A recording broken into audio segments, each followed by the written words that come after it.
Live, and may begin whenever you're ready.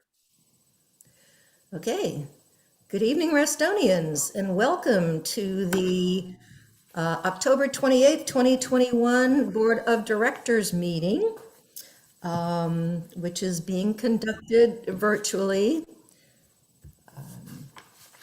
Not sure when we're going to go back to meeting in person, but for now, we're still safe and virtual.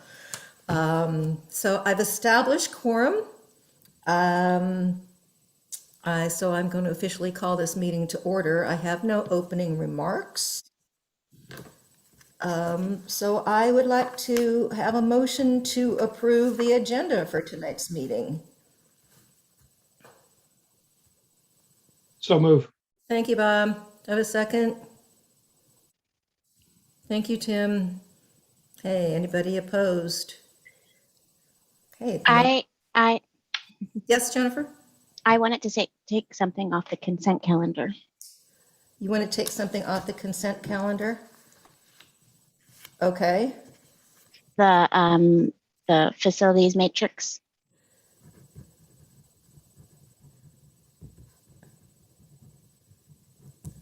Okay. It doesn't matter to me where else it would go. Whatever you think is appropriate. Yeah, we'll put it after the first executive session.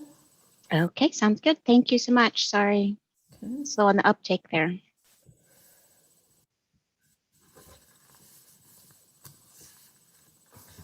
Okay, so so I guess I will. Bob, you want to rescind your motion and I will withdraw my motion. make another motion to approve the agenda as amended? I moved. Yep. I'll second. Okay. All right. All those in favor? Aye. Aye. Opposed? Okay, the motion carries. Okay, so I guess my motion then on the, well, I guess,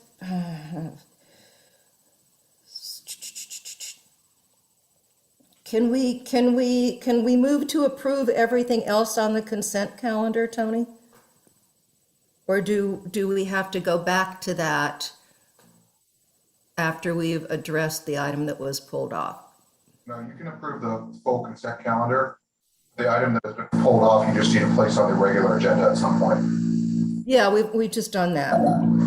Then you're fine. All right, so then I would ask for a motion to adopt the consent calendar as amended. Okay, Tim, is there a second? Second, Jennifer, all those in favor? Okay, anybody opposed? All right, that motion carries. Okay, member comments is next. Did someone sign up, Christine? I believe you said.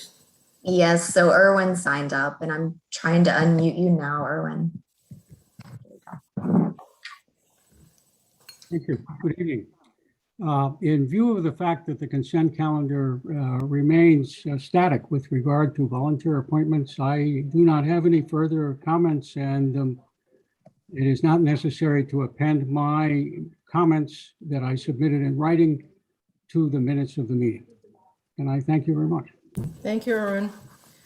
Are there any other member comments?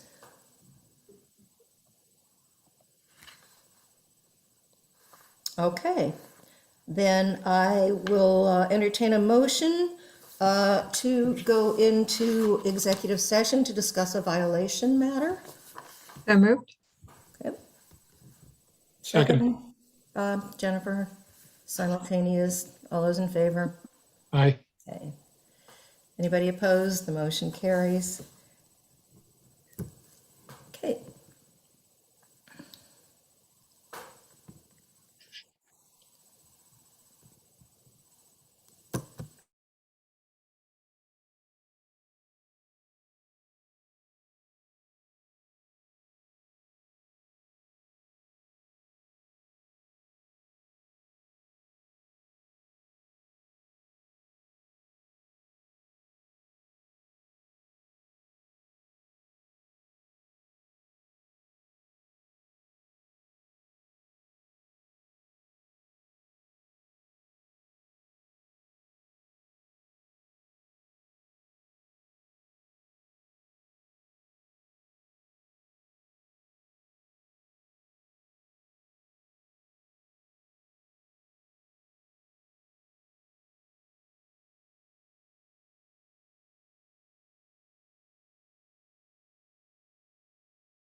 Are we all back?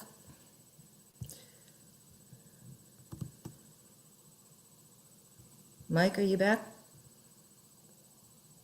Yeah, I'm here. Okay. All right. I move that the Reston Association Board of Directors certifies to the best of each member's knowledge that only those matters appropriate for executive session of a violation nature were discussed or considered by the board during executive session.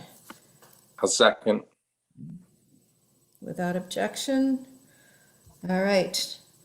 I move to ratify and approve the decision reached in executive session to grant the appeal of Golf Course Square Cluster Association and find that Golf Course Square Cluster Association is not in violation of the association's governing documents.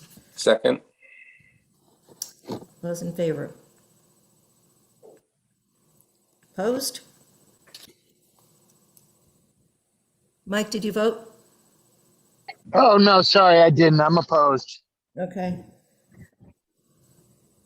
The motion carries. Okay. Next item on the agenda, we're going to do the facility review process and matrix. Yep.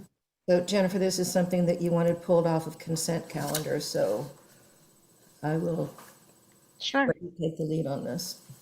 The reason I put it off the consent calendar is because it's the original one that came to us from the facilities working group, and I had submitted a bunch of changes that I thought that that when we were at the May meeting we were okay with or in favor. So I was surprised to see the original one in the packet and not the edited one.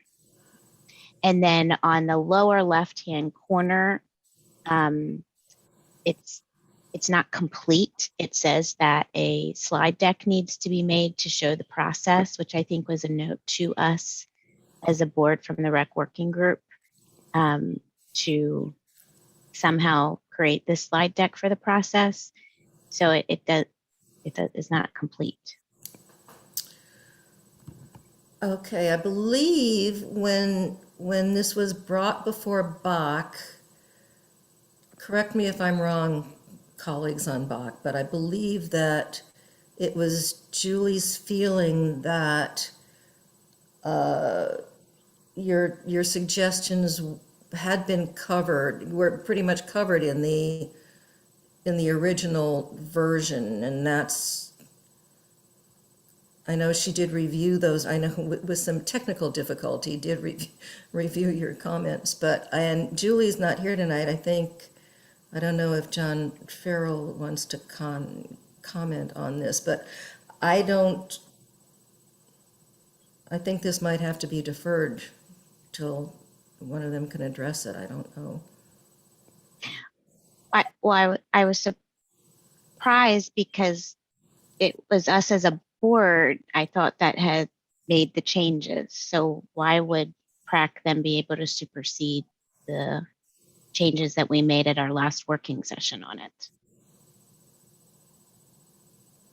Yeah, I don't remember. Did we vote on those changes, Jennifer, or were those suggestions by you? Remind me. I don't know. I can go back and look at the minutes. Yeah, I don't think we voted on anything.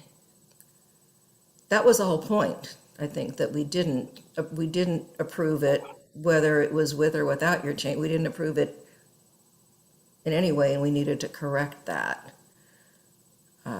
So I'm not sure what to do with that tonight. Well, I guess then I would throw out a motion to approve the facilities matrix with the change edits that the board received from me at our May meeting. Does the board feel prepared to do that without taking another look at those? I'll second it just so we can discuss. Okay, thank you. Jen, do you want to pull that up? Do you have the email handy? If not, I can look it up. I have it on my my iPad, but not on my screen. But I can get it up on my screen. If you already have it, Sarah, I'm happy to have you share it. Look it up.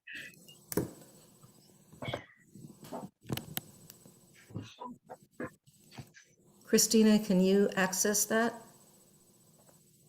I'm looking for it, and if I can, I will. Thanks. I'm in the same boat. Most of the comments that I made have to do with member feedback, and I do feel pretty passionately about them.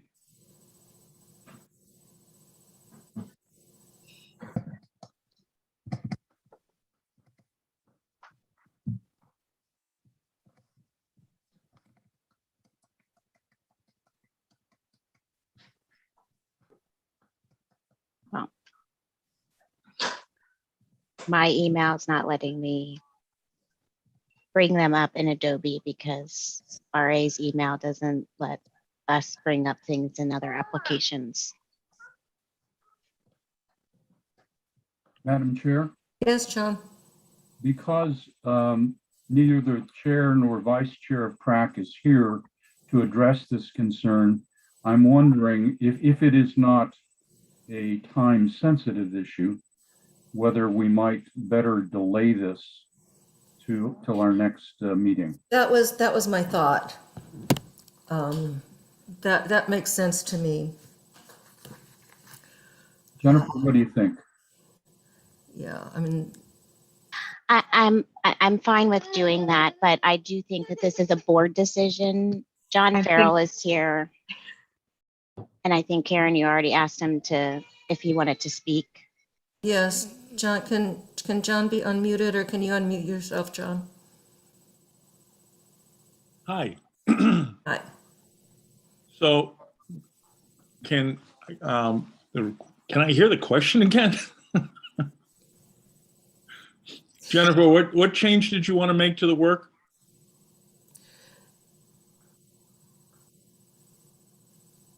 I do not like the comments where, and I'm sorry, Skylar's mad at me right now. I want the member feedback to be run at the beginning of the process like we just did for Shadowwood.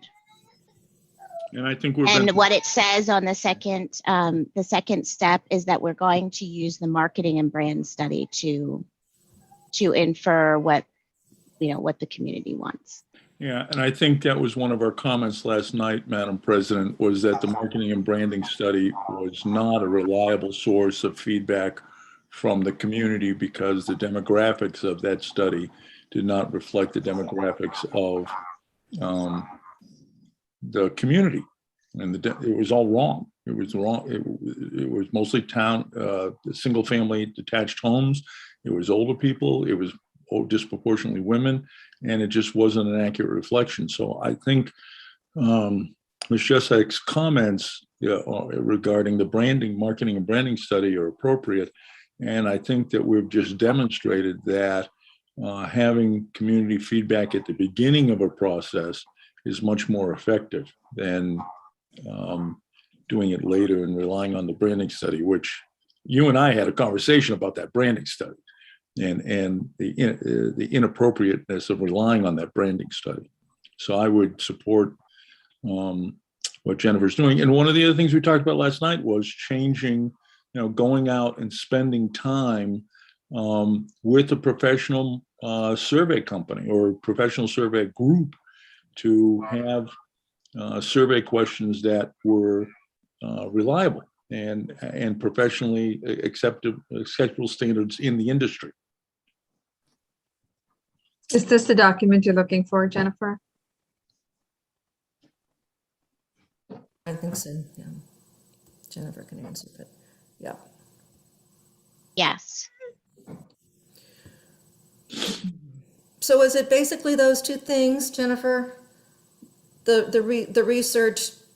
Well, this red box is still not done down here on the left. It clearly gives us direction to create a slide deck of the process. So it's not finished. And, I also had a comment after the marketing and brand study, after that box, to have a preliminary pricing done. Because I think that those two items, community feedback and some idea of how much it might cost us, which we've talked many times that our reserve study does not give us the answer to that question, that we need those two things before we could make a decision.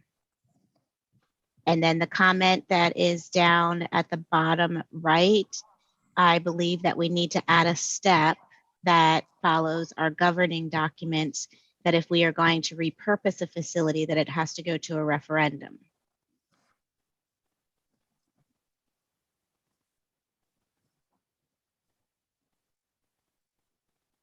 I'm sorry, I'm not able to click on the comments to open it, but it tells you where it is.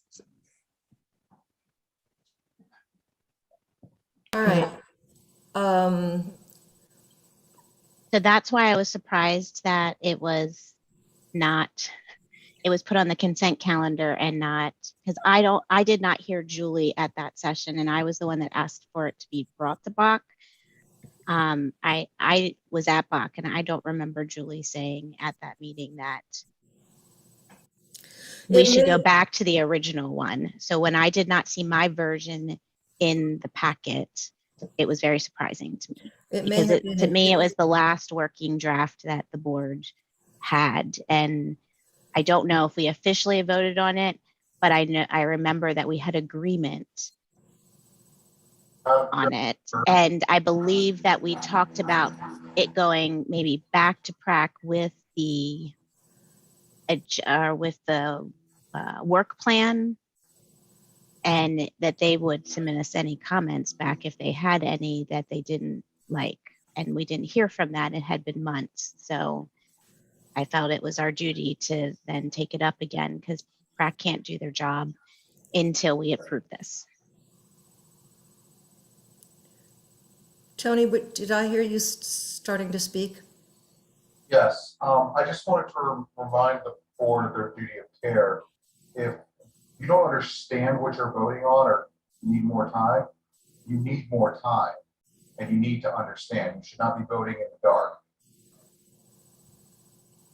Yeah, totally agree. But I believe that if we need more time, it's us that needs more time to maybe look at my comments, because it has been months. I'm not sure that we need PrAC to come back and advise us again on something that they've already presented to us.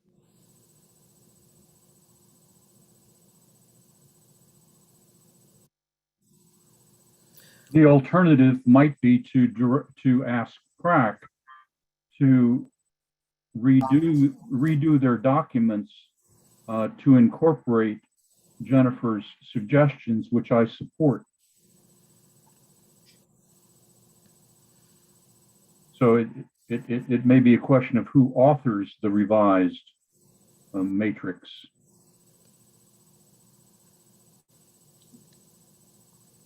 Yeah. Yeah, since this is a document that originated with another group. But Yeah. I support Jennifer's points completely. Well, we have a couple of options here. Then we can vote on this tonight with what Jennifer has detailed, or we can defer it to next month after we've had more time to review it. Yes, Larry. I would recommend deferring it, because I think there's also some confusion about, Jennifer, you mentioned referendum. There are thresholds for referendum, but it's not every repurposing. So I think until And there's that's in my clarity, comment. yeah. So I think until there's clarity amongst PrAC, on what they want to put forward, I strongly recommend deferring it back to them. My only question is, if it's gone to PrAC and come back that they're happy with this version, are we going to waste another month, and is that the same answer we're going to get? Do we want to clarify a little better what Jennifer, what you're looking for from PrAC. Or us Yeah, as a. I'm happy, either way, I'm comfortable going forward with us as a board. I would understand, because you guys hadn't seen this copy in several months, that you guys might need another month to think about it and see if there are any small additional tweaks that you guys might want to make. But unless we're going to direct PrAC to incorporate my changes, I don't think that we need To send it to PrAC. to send it to PrAC. I agree. John, yes, and you're on mute. No, I'm scratching my head. I'm not. Oh, I'm sorry, John Farrell. I'm confused in that I thought this workflow was developed by the Recreational Facility Working Group, not by PrAC. And so that PrAC as recently reconstituted has not looked at this. And I don't mean to intrude on the board process, but if you wanted PrAC's input, I'm sure we can put this on our November meeting calendar to look at the suggestions that Director Josak has proposed and get back to you. The issue, John, is it's in the PrAC work plan that PrAC will work with the board-approved matrix from the working group. Right, so And then, the point was that the board never approved it, so that's why we are where we are. sure. I was just confused by, there was conversation earlier in your exchange, Madam President, that suggested that PrAC had reviewed and proposed this. And of course, it didn't, it came from the working group. No. What I meant was I thought that they had looked at Jennifer's comments. Yeah, I don't know that the working group did, and I know that PrAC has not looked at this Well, or these- Jennifer's these were- comments. These were subsequent to the working group, yeah, Mhm. so, yeah, so there, I don't believe deferring this for another month is gonna bring PrAC to a halt, so my recommendation would be to, defer it so that the board has more time to look at this and, PrAC has some time to look at it as well. Will PrAC be meeting before our next board meeting? I'm not sure when's your next board meeting. November. It's early because of Thanksgiving month. I think it's It's November 18th. the 18th, yeah. Yeah. Yeah, I don't think we'll have a meeting before November 18th. We're all kind of tired after the last 6 weeks. I would like some clarity on what are we asking? If we're deferring, are we asking PrAC to look at these and give us input? Are we looking at board members to look at it and give input? I'm still not clear on what your ask is. Well, yeah, I think that there should be input from both. But certainly, and I know it's been since May, but we've been busy too. I think we could benefit for, some time to take a look at this again. So if the board looked at it and approved it, in case PrAC had any changes, could we incorporate those changes down the line? Or are we set in stone? I don't see why we couldn't. So then I would suggest maybe we as a board look at it and we can even vote on it. Tony will tell me yes or no by email. If there's a sense of urgency, we want this out before November. Would that help? And we could certainly try that. Absolutely, always make a motion as long as you're going to have unanimous consent. And this is not an executive session material, so as long as you've got total consent from the board, go ahead. Then I'm I'd be okay with withdrawing my motion and sending you guys a motion via email for unanimous consent. If that does not pass, though, I would like it to come to the board in November. And we can pass whatever version or edits you guys all would like. And it can always go to PrAC after that. And if they don't like the matrix, since they're the ones that have to use it, I'm sure they'll be back saying, we don't like it and we would like you to change Right, this. that's what all I was saying, is that I think that they should, be able to respond to it in case there is something that they think is not workable or whatever. So that makes sense to me. I'll withdraw my second, Jen, if you're withdrawing your. Thank you. So Jennifer, do you want to make a new motion? I think in an email, right? Or not now? Unless you're gonna tell me that I need to make a motion to put it on next month's board calendar, and that Bach's not gonna go ahead and do that for us.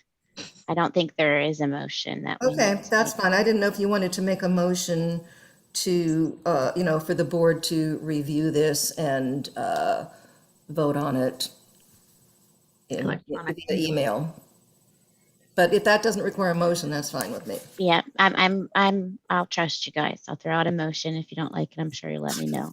We can look at it in person together next month. And I'm sure we'll get email reminders from you if we don't. So. Okay. All right. Point of clarification, Jennifer sent the email on May 18th. I did find it, and you can access the comments. Yes, I discovered that after futzing with it for a while. Me too. I'm just opening it from my laptop, not Outlook, and that's why I can't click on the comments. Sorry. Okay, Madam President, yes. I'm a little confused. Are we giving PrAC the opportunity to comment or not? Not at this point, right? After it's voted on. After it's voted on, and then, because they need to work with a board-approved document. And then if they have any issues with it, They'll send it back to us. they can send it back to us. Yeah, I think just as a matter of courtesy, we should be asking for their input before we approve it. That's just my view. I know that the other board members have a different view. Yeah. And I think Tim, it's the I timing. definitely did that at our May meeting, both with the work plan and with this. Whether that is in a motion or not, I will go and double check, but I remember that's what we discussed. I understand that they had the opportunity, but the vice chair is telling us that they haven't reviewed it. And so we can't interpret their silence as consent, even though they've had the opportunity to review it. I think the crunch we have here is the timing. Tim. They need it before November and they don't meet before November. So we meet before them. So that's the reason why I said, let's approve and then they can edit it. I totally agree. They're the ones using it, but they can't, we're like chicken and egg situation, I think. Does the vice chair agree with that? Do we have John? Mr. Dowling, well, I served on the Parks and Planning Advisory Committee previously. And when we found that there was a problem with the work plan that had been approved by the board or any other kind of constrictions, when we came to the board and said, hey, we need you to help us out and can you change this or change that? When we actually had to work with something, my experience is the board has been very receptive to advisory committees coming back and saying, and asking for changes to the work plan or the directive. So I'm comfortable with that. We've done it that way before. If PrAC is good with it, I'm good with it. Thank you.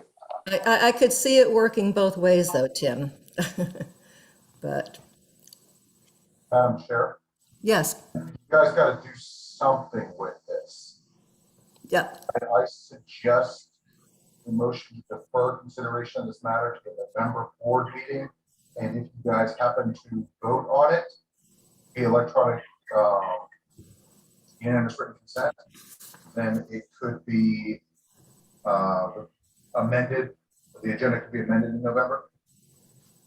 Okay. I motion to defer the decision on the facilities decision matrix to the November 18th Yep. regular board meeting.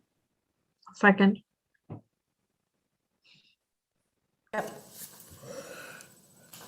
Okay, any more discussion or can we vote on this? All those in favor? Aye. Okay. Aye. Anybody opposed? Mikey out there? Okay. It's unanimous, I believe. Of those of us who are here, so I don't know. Okay, thank you. We will get it done. Madam Chair, Mike Collins is present. I'm sorry? Director Collins is present. Okay, all right. So what do we just call him an abstention? There he is. I can vote aye. Sorry, I just figured you had a couple of votes and you voted, you made it. Never mind. Sorry, I vote aye. Never mind. Okay, Thank you. sure. It's Sorry, I unanimous. got confused. I got a little confused. I'm good. Okay, all right. On to item F, electric vehicle charging stations. Hello, And that's the Cam show again. back to the Cam show. 10 months in the making. Wow. So we are finally bringing this before the board for hopefully adoption this evening for a newly established guideline related to the motion that Tom Mulcairn made back in January to help clusters and other members of the association have some sort of reference or guidance as it relates to potentially installations of electric vehicle charging stations within the community. We've established this guideline, and I am going to do something a little different unless you all would prefer otherwise, to answer any questions that you all have, or if you'd like me to go through what we are suggesting and what has been before the DRB twice and the Board Operations Committee twice for their review. I say let's hear it. Yep. Jennifer?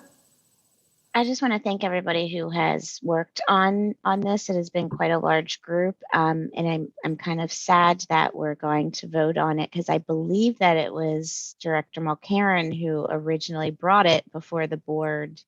So we'll have to maybe celebrate without him if we pass it, but thank him as well for bringing it to all of RA's attention. Good point. Thank you. Awesome. So I will go through it quickly. Bob had something to say. I'm sorry, Cam. Yeah, sorry, Cam. Can I move to call the vote? To save Cam. We've gone over this 4 times. I'll second. Yeah, sorry. I agree with that. I think we've seen it, and there's not going to be any opposition. Or if there is, it'll be quick. I'm sorry. I thought, Cam, that you said something there, that there were changes new tonight. No. No, there have been no changes to this document. Okay. Oh, then fine. I'm happy to vote on it too. And Director Mulcairn is enjoying the mountains, so won't feel too bad for him. He's on vacation partying right now. Okay. So the motion would be move to adopt the electric vehicle charging station EVCS design guideline as proposed. Is there a second? I seconded. Bob moved and I seconded. Oh, you did move already. Okay, sorry. That was official. All right, all those in favor? Aye. Nobody opposed? Ta-da! The motion carries. Awesome. Thank you so much. Thank Thank you. Cam, for the work. Thanks, Cam. Okay, next item, Shadowwood Pool Focused Bilingual Effort Findings Report. Ms. Kowalski. So Laura is at a game. I don't think she is on the call. No, that's right, she isn't. So are you taking this, Larry? No. Most of us heard this last night. Do you want Exactly. us to move it? And I thought that maybe Julie, that, perhaps, I don't know, maybe if John Farrell wants to give a very, very brief Yeah. summary, because there were some people, certainly people on the call here tonight that weren't there last night, but maybe if John wants to take a couple minutes to summarize. I will keep it to a minute. How's that? That's great. Super. We're on schedule so far, so. So we did, for the first time in Reston Association's history, we did a outstanding outreach to 1,700 households with door hangers, inviting them to give us their thoughts on the future of the Shadowwood Pool. We had an amazing response, a response that no one anticipated. Over 475 responses so far. Responses are open till November, but we don't expect to get a very large number going forward. The general conclusion is that the community wants to keep the pool. And the majority of the respondents want to see the pool renovated, though they would like to see they'd like to see the leaves and the pine needles not in the water anymore. They would like to see lap lanes and some conversation about reducing the shade in order to increase the water temperature. Very few of the respondents wanted to replace the pool with another facility. You have a written report from us, and hopefully that can be shared with all the members. And I'm happy to answer any questions that that any board member has regarding that report. Thank you, John. I hope that was a minute. That was probably pretty good. Okay. If there are no questions, I have a couple of motions that I can. Okay. One, I'm going to start with a little bit of a preamble, if the board would indulge me. In August, when I made this motion, I threw a curveball at staff. They had no heads up. They didn't know what was coming. I did not call Laura, did not let her know. Larry, it was a spur of the moment thing, but I just want to say the staff have done a fantastic job. Laura and team, their leadership has been amazing. Mike and team, this is the first Spanish document we've had out there. Cam has helped with the outreach and getting us in touch with everyone. I had a very brief conversation today with Larry and Tony, and I've got our CEO's blessing to make the following motion. The understanding is that this amazing team needs to be recognized. Everybody that worked on this was not part of their job. This was going over and above and beyond. I've had discussions with Larry about what I would love to see, but it's not, the board doesn't get involved in compensation. So hence the motion I would like to make is move that in light of the exceptional performance by the Parks and Recreational team supported by Covenants and Communications Department as it pertains to the Shadowwood Outreach Project, to direct the acting CEO to recognize the relevant individuals in a manner that he deems appropriate. And if I would get a second. Second. Thank you.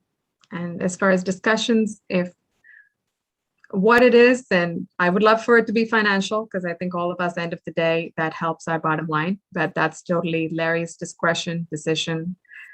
I just think it's important that we recognize the work all of these people have done. Any questions?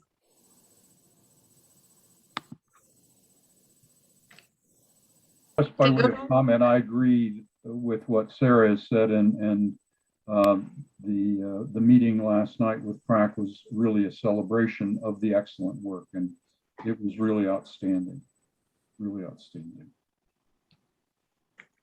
I think we lose the timing of it. They just had 6 weeks. It was the turnaround. They had to do the bilingual, they had to do the knocking on doors, and, you know, of course, PRAC helped big time, but a lot of the heavy lifting was Laura's team. So I can keep going on about this, but I'll shut up.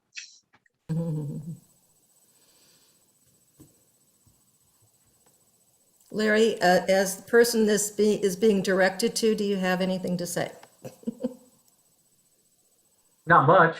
I'm happy to, if that is the board's wish, I'm happy to do it. And I do know that, Laura in particular was scrambling between parenting duties and work duties on a number of weekends this fall, not the least of which was the Shadowwood effort. So happy to carry it through. Okay, any more discussion? I just wanted to add, I think RA staff is outstanding and they proved it once again in this effort. So thank you and pass along our gratitude to them. Thank you. Thank you, Tim. Okay, we're ready to vote. All those in favor? Anybody opposed? Mike, Mike, are you there? No, yeah, I'm not opposed. Go ahead. Okay, Aye. thank you. Aye. is that the same as you're in favor? Sure. Okay, can I go on to my second motion? And this one I think I've sent to all the directors to see, and it was more to Jennifer to alter your motion, and thank you for letting me make the motion. Move to reallocate the previously approved 2021 capital project funding for Shadowwood Pool to begin the due diligence, planning and design, and ultimately any engineering required to refurbish the pool with specific consideration of the community feedback gathered by Parks and Rec Advisory Committee. Funds reallocated from 2021 will be added to any funding approved by the RA board in the 2022 and 2023 capital budgets to complete the project by summer of 2023. Thank you, Larry and Tony, for helping me with the language for that. And that's why I sent this in writing, because I know it's a long motion. And if there's a second. I'll second the motion. Thank you, John. And we have Chris and John Farrell and Larry here if there are questions. I know we had some discussions last night with PrAC about, do we just repair it or do we go to a full-blown renovation? On talking with Chris, and I agree with his advice, a refurbishment seems to be the best route. Just a repair will not really hold us through. And this is just, the motion again is just simply saying, go out, get us those feasibility studies, let's do the engineering phase, and get us more information. And the money is already there. The money is already approved in the 2021. We've been sitting on it, trying to decide if we spend it on repair or renovate. So, and Chris and Larry, feel free to, you guys know this better than me, so jump in. I'm happy to jump in, and Chris wants to chime in on some of the specifics. Yeah, we talked to Sarah about this, and as you've heard us say before, one of the reasons we hadn't already started the Shadowwood expenses for this year is because we think it doesn't make sense without doing the due diligence on the whole site. And particularly now in light of the information we've received from the great outreach that, PrAC and staff have done to, gather what the community's interests are. And I think, combining the funds from this year with those proposed, they're already in the draft budget for 22 and 23 that you all have seen probably since July. We think that makes the most sense, and we could actually get started on that immediately by repurposing the existing funds that were specifically for repair to actually start the due diligence and planning and engineering process, so we can, sort of get ahead of the game, if you will, on that. Because there is, based on what John said, as a result of last night, the lap lanes, ADA accessibility is always something we want to attempt to factor in, things like that. There's some due diligence that has to happen with that. And the sooner we get started on that, the sooner we can bring this all to fruition. And Chris, I don't know if you want to add any comments to that. No, I'd say everything is spotted in that front. There is multiple steps we can get started on immediately by reallocating this funding and get a jump start on it, with the hope of having it reopened in 2023. It might be tight, especially right now with the market as it is, and with another larger, project getting ready to start off here, hopefully. But it is a goal that we can try to hit. Yeah, I would, that was my only hesitation, is just to put that summer of 2023 on there, knowing that, that would certainly be the desire, but things happen. So, I would be more comfortable if that weren't there, knowing that that's the goal, but I don't know if it's necessary to be in the motion. That was just to more give something for the community to look forward. Sorry, Mike, didn't mean to interrupt. Go ahead. Oh, yeah, sorry, I haven't spoken yet. Karen, we can always change our mind. I mean, it's not a hard date. We can push that out as far as we need to. When staff comes to us and says can't be done, then it can't be done. It's just either it can or it can't. Right, but yeah, and Julie's just putting this, reading my mind. I'm thinking, can't we just add, with the target date of, or in the hopes that it will be completed by? I'd be more comfortable with that. Because I Yeah, think make a wording suggestion with Yes, the Bob? intention of opening the pool up. some extra verbiage in there would make me happy. Larry, it's your language. You okay with it? I'm fine with that, sure. Yeah, again, because it's a goal, sometimes we'll meet our goals, sometimes we don't. But it is certainly our intention to meet this. With the intention, that's all. Just rather than saying flat out, it will be done, because stuff happens. Yeah, there's a lot of stuff beyond our control. And I'm hearing Chris saying, it's a goal. It's only a goal. So. You're gonna have to listen to a meeting. It was also to address the community has gone without a poll for a while. So it was to give them, put those things at rest and saying, we're working towards this. We're doing everything we can. But, Of course, it's just a matter of putting like another word in there. Sure. Happy to add that. How do we feel? And Jen, you're okay with that change? That's fine. I was going to ask John because he seconded the motion. Oh, sorry. John, are you okay? I with didn't. that? Sorry. That's fine to amend it. Okay, we ready to vote? Do we have the amendment? With the No. targeted completion date of summer of 2023, A targeted completion date. would Yeah, that work, Sarah? Perfect. I'm good with it. sounds good. Okay, all those in favor?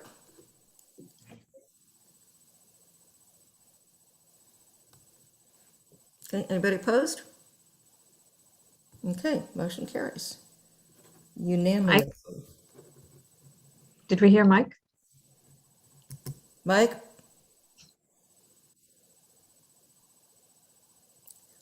He's dealing with kids and football and stuff.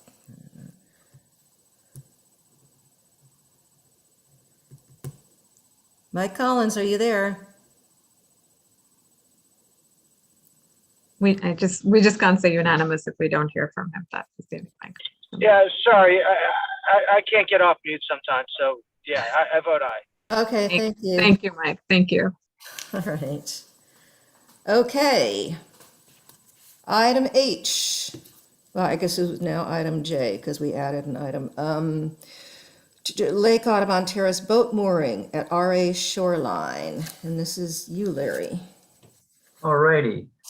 Christina, if you could pull up this item, I think it'd be helpful to have a graphic up from the item summary. Or 1 second. Okay. And while you're doing that, I'll just, we received a request from the Lake Audubon Terrace Cluster Association. Jennifer and I have worked with Chris Rivas, who's I think on the call, and maybe one other person from that cluster. And this goes back to a situation where for a number of years, they had moored boats on RA property, which is actually part of the Lake Audubon Dam property. So to give you a little perspective, you see that graphic where the red circle is, the parcel to the right that has that funky shape. You got Twin Branches Road there in the bottom right. It's the intersection of Glade Drive and Twin Branches. And so they have been mooring boats there. And then a former watershed manager was, basically enforcing the rules that there's no mooring on RA property and had them move their boats. And so we got a request, which is in your packet. There's a letter from the cluster regarding reinstating some of the mooring, approximately 4 or 5 mooring spots in this location. And so this went to Bach, and they determined that this would be good for a full discussion, at the board meeting. And this is I can't remember the date on this one. This, I guess, 2019 shows where the boats were, which were then moved off onto the cluster property, which is to the bottom left there, and continues on for quite a ways. So really the question before the board is whether or not you want to permit this cluster to reestablish mooring on RA property in this location, which they had been doing since approximately 2009 or 10, based on aerial photography research that I had done. And so it's really for the board to consider. And I just, as I noted in the item summary, it is somewhat precedent setting because we don't generally allow mooring on RA property. This one's a little bit odd because you've got this spit of land, that little piece, because the shoreline doesn't match the property line on RA's lakes in many, many situations. This one's just a little bit more exacerbated than some others. And so that's really the question before the board.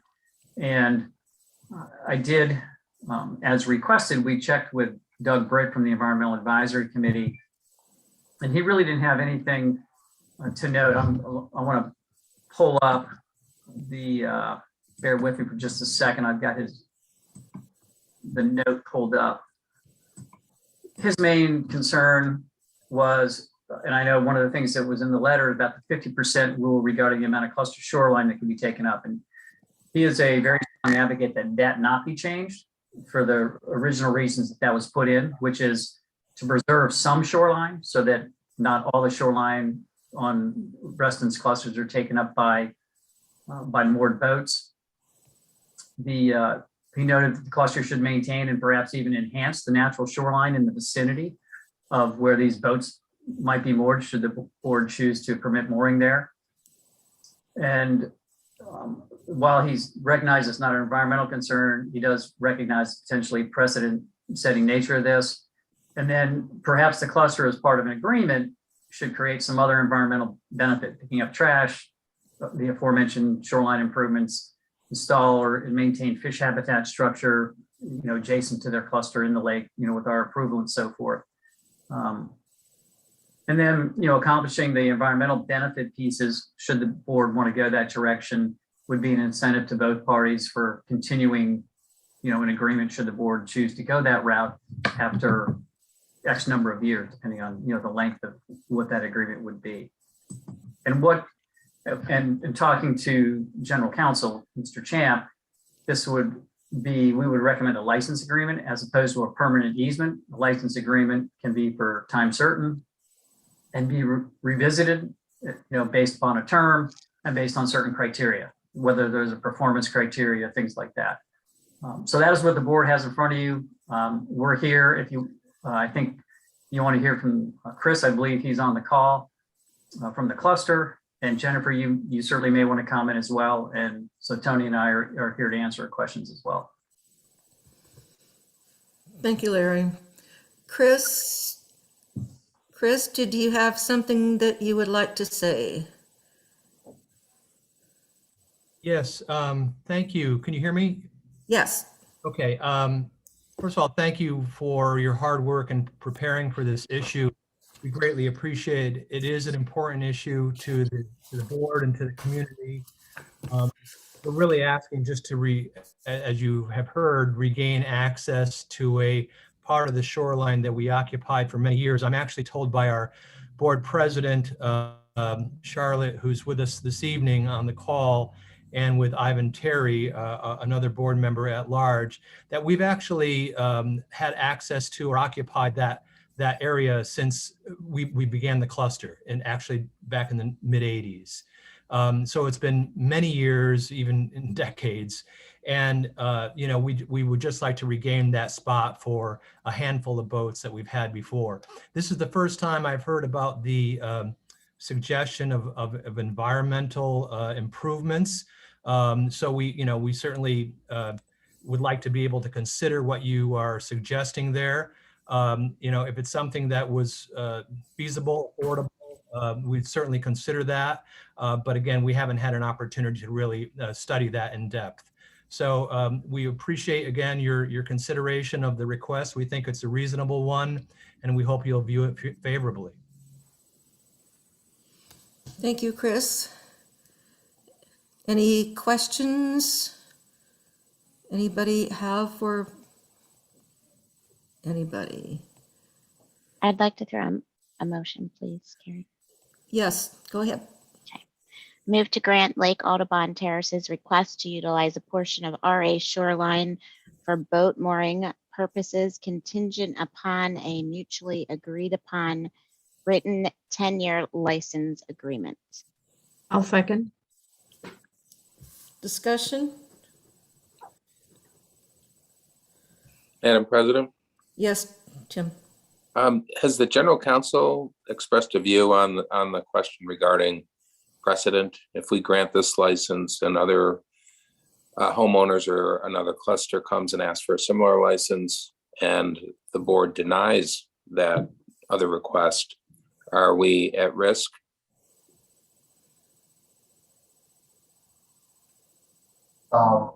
Certainly. Anytime, when you're dealing with any kind of common interest community association, you need to treat your members equally, equitably. You need to make your decisions in an impartial manner, and should another cluster come and make such a request to be denied, there would have to be an objective reason for that denial. It couldn't be just because we don't feel like it or something like that. Once you open this door, you are opening it to other requests.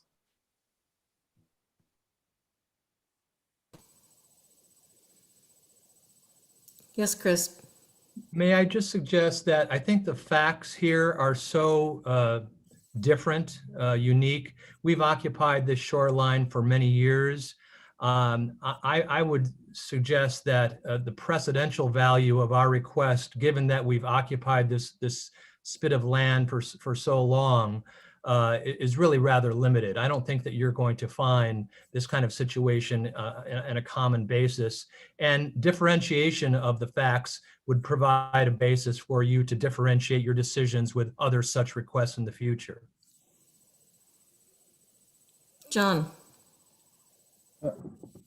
My understanding that Jennifer's motion would lead to the drawing up of a contract which will come before the board. And I would hope that the recitals would give the reasons why we believe that a licensing agreement is appropriate in this case. And the recitals would argue against perhaps similar licensing agreements in cases that do not have similar characteristics. Is that true, Tony? Is that one way to do it?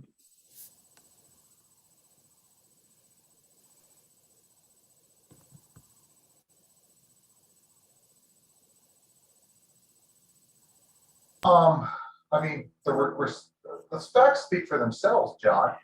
Right now we're speaking in generalities. They have, this cluster has occupied this property for some amount of time, whether that was continuous or not, whether there was any breaks in that time, it is unknown. And then of course you get into the situation with, okay, well, how much time in occupying RA's land is enough time to justify a disproportionate treatment? Are we saying that, let's assume that this cluster occupied it for 20 years, used it for 20 years. Okay, what about 10 years with the next cluster? Why is that different? I don't know how a judge would rule on these things, but I can say that you are opening the door. You're moving from a certainty right now, which is we don't let people use RA property for unauthorized reasons to opening the door to, we now let people in certain circumstances. What are those circumstances? And it's not something that you can really flesh out in a contract. It's really each individual request is going to have to be viewed under some criteria that we haven't established.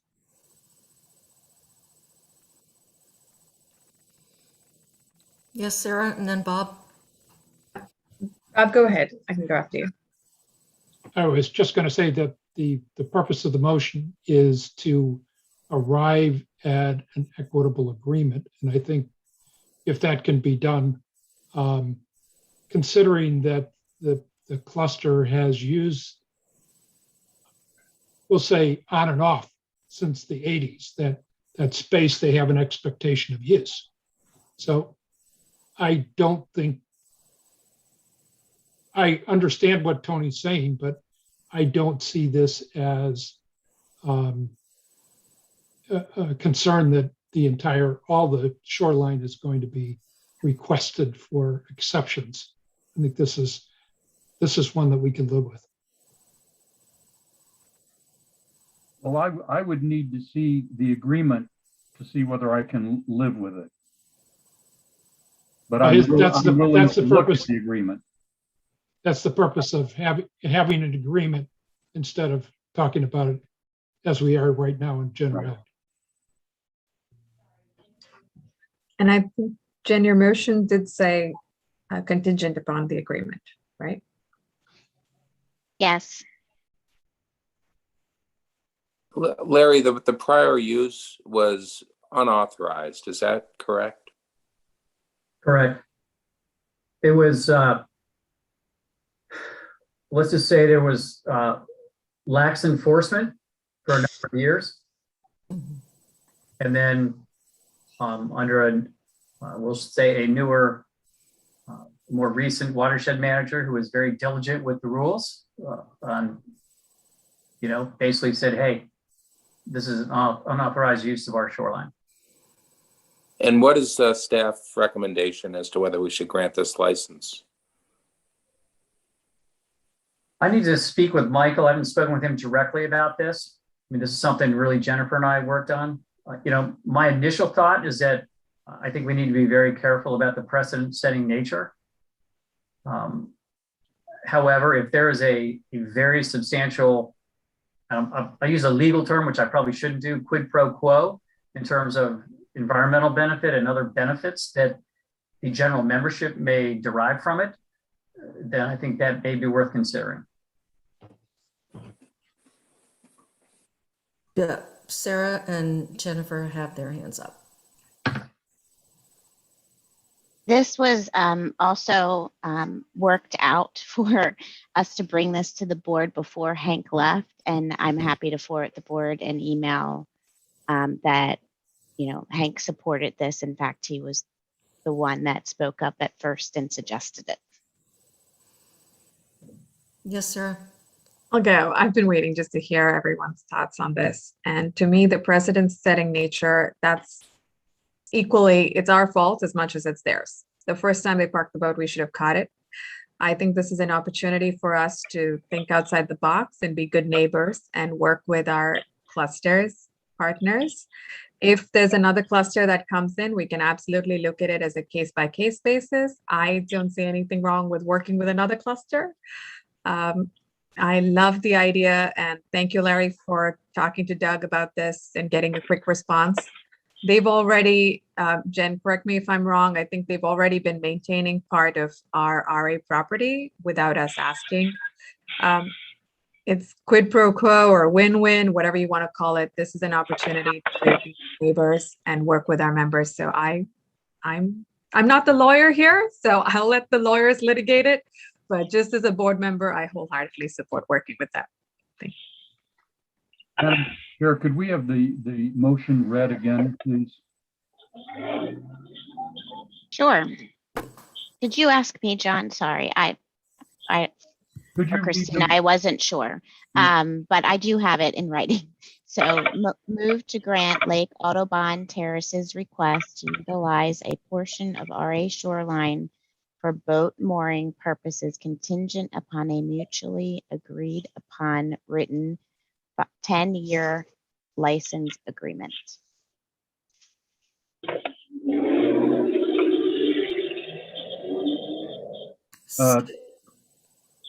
I would like the contract to come back to the board for approval. It doesn't need to, correct? But if the board, I guess, wants it to, this would not be something that would require board approval per Jen's motion right now. Well, I don't know what that contingent upon a mutually agreeable contract means. John, this is the standard agreement we do with the polar dip, the triathlons, things along those lines. The board has in the past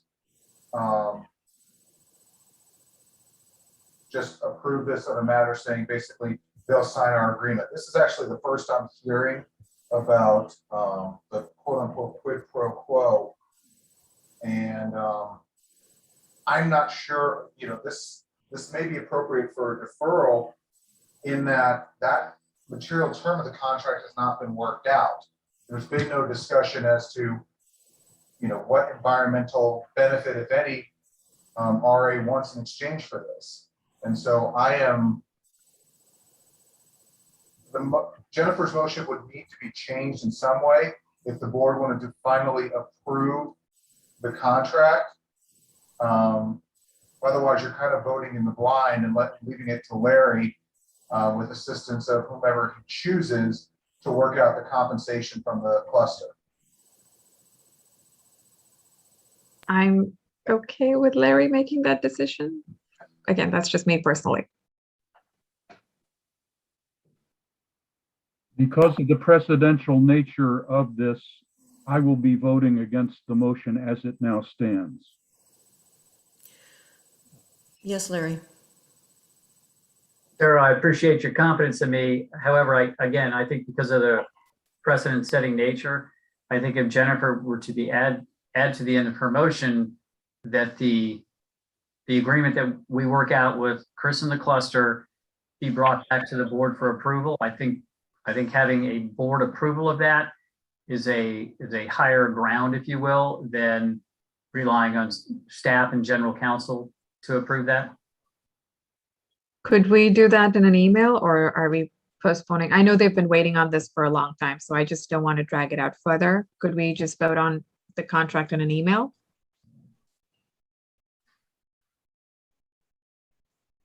Generally, we don't do contracts over email because it is outside of the executive session bounds for discussing the contract.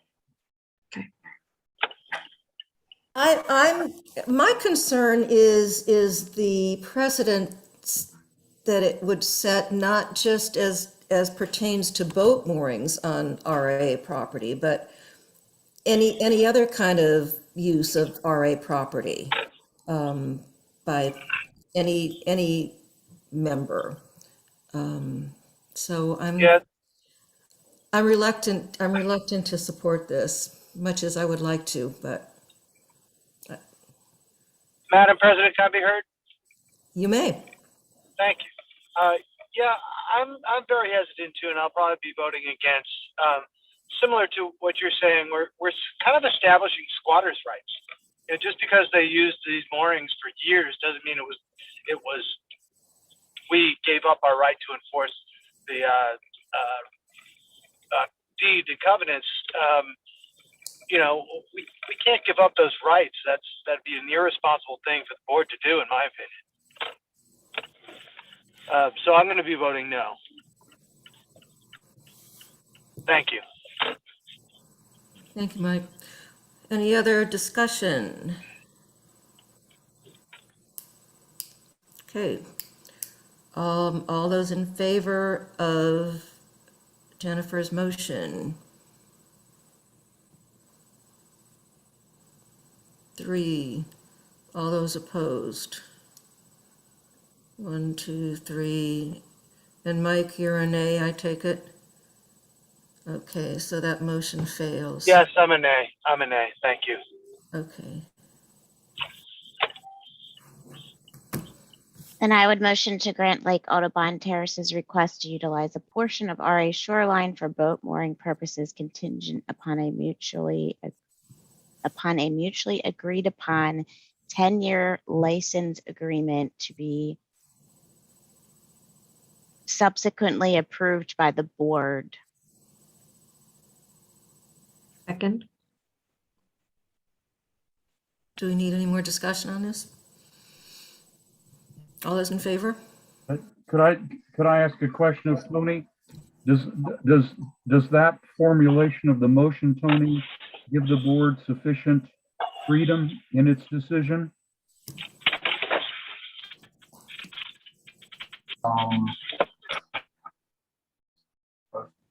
So the board is agreeing to grant a 10-year contract contingent upon an agreement that comes back. Yeah, I think it does. But it doesn't address all of the board's concerns tonight. You're basically saying that you're going to grant this, you're establishing the precedent now.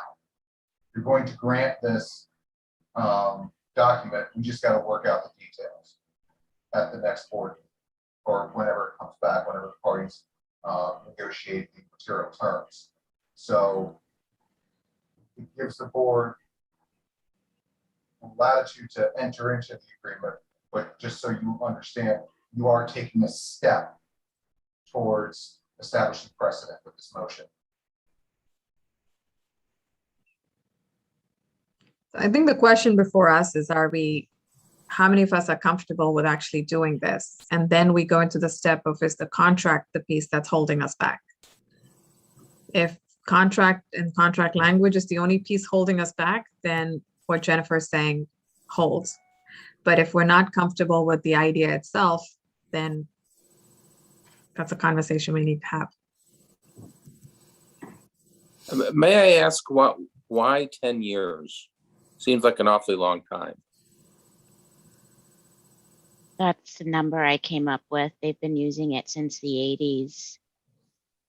Does the board want to come back yearly and approve something like this?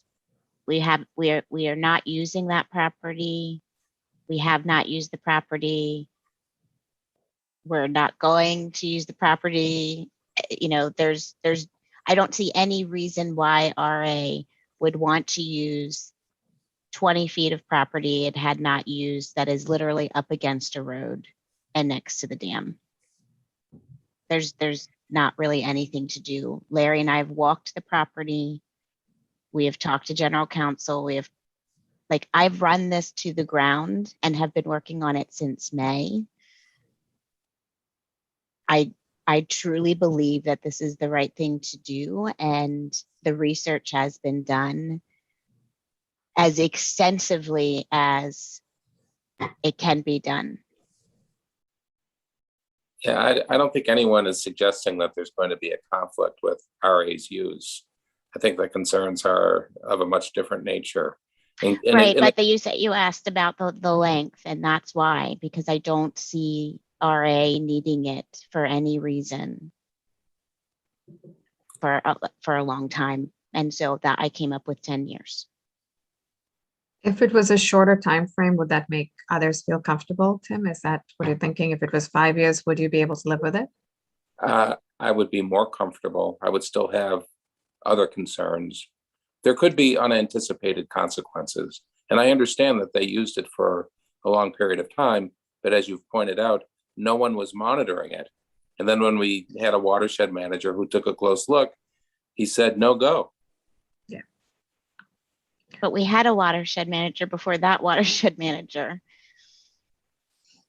So we have been monitoring it. It's in our staff's jobs to monitor it. And they have been monitoring it. It was unauthorized. But not enforcing. Us not enforcing is an issue that I think has other repercussions to us. I guess for me, it's going to come down to what advantages or quid pro quo Larry is able to negotiate. And understandably, the cluster is reluctant to make any commitments tonight. I think that's entirely reasonable for them to take that position. But in terms of whether this contract is a good idea, for me, it's going to depend on what are the net benefits to Reston Association. Given the risk, however large or small, that there may be precedent considerations or unintended consequences. And just for the record, because I have walked the property, the area that they have been using is very well maintained, and the shoreline is an area that they take immaculate care of. You can tell the difference clearly between where these boats have been moored and where the RA property has not been touched.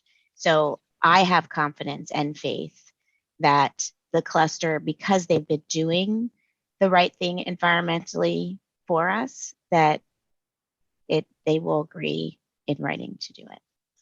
We certainly don't know that, but that was my experience when I walked the property. But that brings us to, so we're okay with it as long as we can see the contract and the terms effectively. Is that what you're saying, Tim? It's the Well, terms that we get. That's the whole ball game, really. Okay.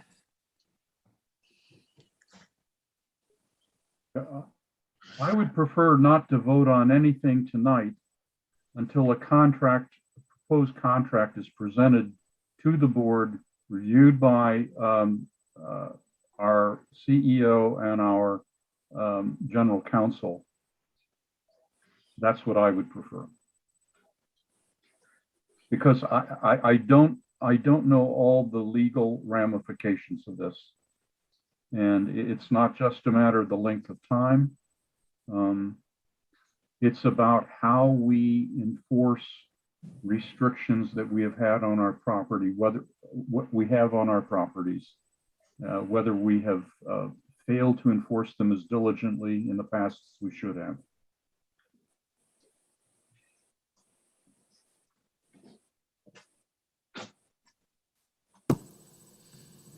Karen. Yes, Jennifer. John, I asked to do that. I asked to have the contract drafted, and I was told that I needed to bring this before the board before a contract could be drafted. So that's why it is here before you guys without something in writing. Yeah, but I myself don't believe I would be responsible if I agreed that I will agree on a contract for this use, which is contrary to our legal documents, depending on favorable conditions. It's that threshold legal question that I'm concerned about. Well, if someone can help me out then, because I asked staff if we could write a contract. I was told I could not have that done.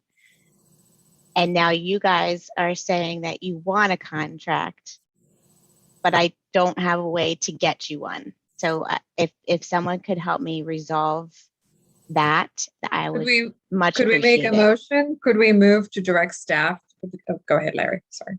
Yeah, I was going to recommend that maybe the board could vote to defer it, with kind of going with where I think you were going, with a recommendation that staff get with the cluster and look at, I'll use my term again, but it's probably not appropriate, the quid pro quo of, what RA general membership benefits can be derived from the RA board agreeing to a contract, whatever the length of time may be. This is not the motion, I'm just going to give the backdrop.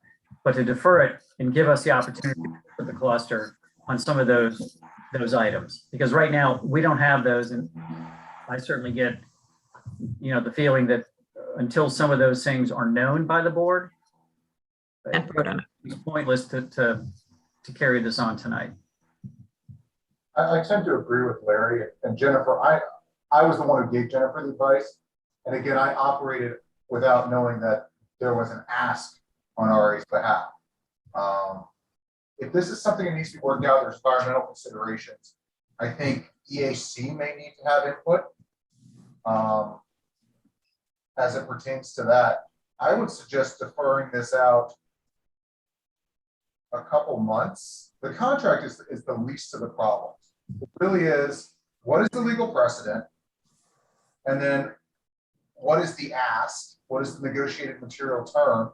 So if the legal precedent is something that the board can live with, then you can move forward to the material term saying, okay, we want this. Then the contract, I mean, I can have that done in a couple hours. So we're really, this has become a unique out of the box issue. And I don't know how much diligence this board wants to do. Do you want to run it past your environmental experts is a threshold question, yes or no? Do you, Tony, Larry's already gotten the feedback, I think, environmental piece. Yes. We have an email from suggesting what they want. should provide. So I feel like we have that information and you guys could write it up. But okay, so who seconded my last motion? Sarah, I did. do you Yeah. mind unseconding? I'll And withdraw. I'll try again. Yeah, I'll withdraw. Okay, thank you. Move to direct legal counsel and our acting CEO to work with Lake Audubon Terrace regarding their request to utilize a portion of RA shoreline for boat mooring purposes. Drafting a mutually agreed upon written 10-year license agreement to be subsequently approved by the board by a date certain of November 18th. November 18th. Yes, that's our next meeting. I'll second. Okay, can we call the question? Third time's the charm. Sorry? I said third time's the charm. Sir. Could be. All those in favor? 1, 2, 3. Mike Collins?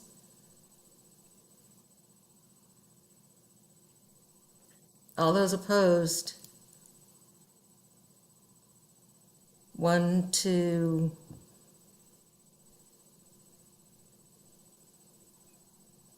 Mike I'm Collins? going to abstain, Karen. Yeah, I figured because I didn't see you. Sorry, yeah, I'm a nay. You're an A.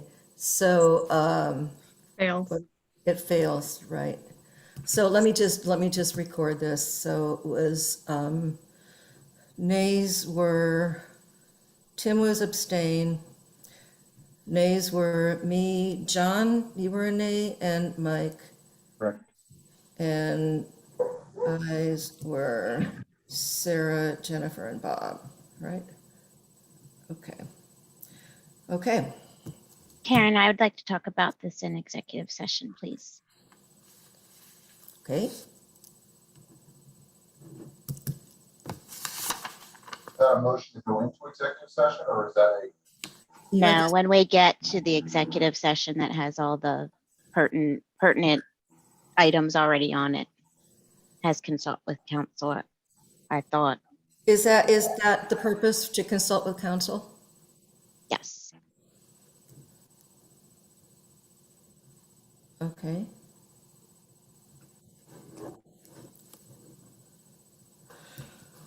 Okay. Next item. Land use update. John, Larry, do you have anything for us tonight? I'm going to be extremely brief. The task force, the comprehensive plan task force, has now moved back to weekly meetings. However, the only surely scheduled next meeting is for November the 1st.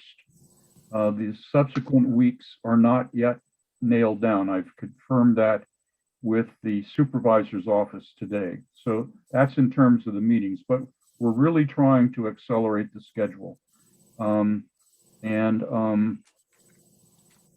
basically, anyone who's interested in which chapters are being discussed, I refer them to the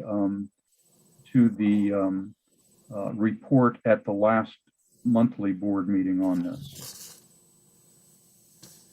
Jennifer, do you want to point anything specific out, or Larry? Oh, sorry, Jennifer, I didn't mean to. No, no worries. omit- No, Yeah. no. They're moving as fast and furious as they can, and I think there's going to be a lot for this group to review. So rest up, because you got a lot of reading to do coming up. That's all I would say.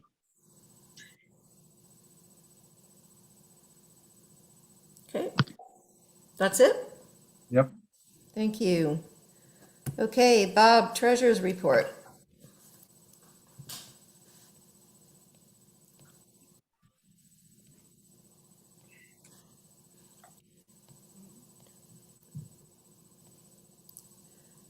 If Christine could bring up, starting with page 74 of the, Yes, absolutely, 1 second. okay. In fact, if you go to 77, that would be great. That's the dashboard. Thank you. Okay, I'm going to make a couple of brief comments, and then I'd like to spend a few minutes talking about recommendations that the fiscal committee made at its last meeting. Regarding financial condition of the association as of September 30 of 2021, total revenues are tracking about 2.3% better than budget. They're buoyed by positive variances in assessments and in other revenue. The most significant items are an increase in other revenue due primarily to a larger than expected payment, $273,000 from sale of stream mitigation credits. The second is the recreational programs and services largely are completed for the year. Revenues from tennis and summer camps have offset a rather flat performance from the other recreational services. In total, revenue from recreational services was 8.8% better than budget, about $158,000. Operating expenses are also tracking very favorable to budget, about 4% better than budget at this time. The sole negative is a result of a recognition of a substantial increase, $135,000 in insurance premiums incurred in August but booked in September. Operating revenues from recreational services tracked close to budget. In total, they were $83,600 below the total budget of $3.3 million, or 2.4 positive variance. As a result, net revenue or contribution to net assets was $880,000 better than budget at the end of September. Last point I'd like to make on the dashboard relates to capital expenditures. Capital expenditures are not as low as they might appear on the dashboard. They appear to be about $1.4 million, $1.5 million lower than budget, but these are largely as a result of interim billings and closeout of completed projects hadn't been booked by month end, and they'll be reflected in next month's summary. One other comment that I wanted to make is that we are not going to be completing project at the same pace as last year. Chris Shoemaker has indicated that we are caught up like everyone else in the global logistics slowdown. So receiving items to complete projects are running 2 to 3 times as slow as they were at this time last year. If you could go, Christine, to page 83. I'll make just a few comments on the accounts receivable. In the month of September, RE decreased the number of outstanding accounts by 15%. Payments were received from 235 households. This represented cash receipts of a little over $118,000 in past due assessments, and 6 accounts in legal and in collection totaling 21,400 were paid in full. Remaining collections were outstanding installment miscellaneous plan payments. Okay, if we can go then to page 84, and then we'll finish up oversight. This is a statement of sources and uses of cash. And I'll just make a couple of general comments here. Consistent with the end of the active summer season, cash generated from operating revenues fell 321,000 from August, but this is not unexpected now that the pools are closed and people are just not out and about as much as they were during the summer. Pace of spending on operating expenses, particularly those for recreational services, dropped 1.1 million from their August levels. And then lastly, as mentioned previously in the remarks on capital expenditures, outlays for capital projects were only 13% of the total $400,300 in August. So there are some general recommendations that, Christine, if you go back to, let's see, page 74. Sorry, we're jumping around, but, and go to page 7, next page, please. There we go. Beginning on this page, there are some summary recommendations from the fiscal committee that were agreed to at our October meeting. The first was to recommend that the board defer the Barton Hill Tennis resurfacing and lighting project in its entirety to a later date. The rationale for this decision was that the project should be integrated into a comprehensive program for renewal and restoration of all of Reston's aging amenities. Secondly, RA should not commit to a series of extensive and expensive projects at a time of great uncertainty. And lastly, there should be coordination among PRAC and fiscal committee by holding a joint meeting to identify where these committees might collaborate to devise the comprehensive program recommended above. The second was recommend to the board to direct BGC to consider amending the wording of the amendments and finance resolution number 3, repair and replacement reserve fund, to clarify how the minimum RRF reserve is calculated.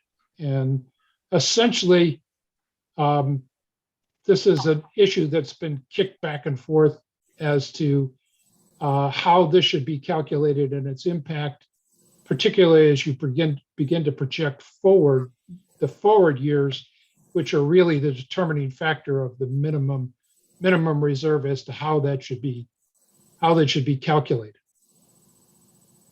So one of the points that we wanted to emphasize was that the minimum balance should be evaluated each biennial cycle, and that the balance to assure that the minimum annual RRF reserve fund balance is equal to the average of the 10-year of the annual planned repair and replacement capital expenditures over the next 10-year period, plus a reserve for contingencies of a minimum of 10%.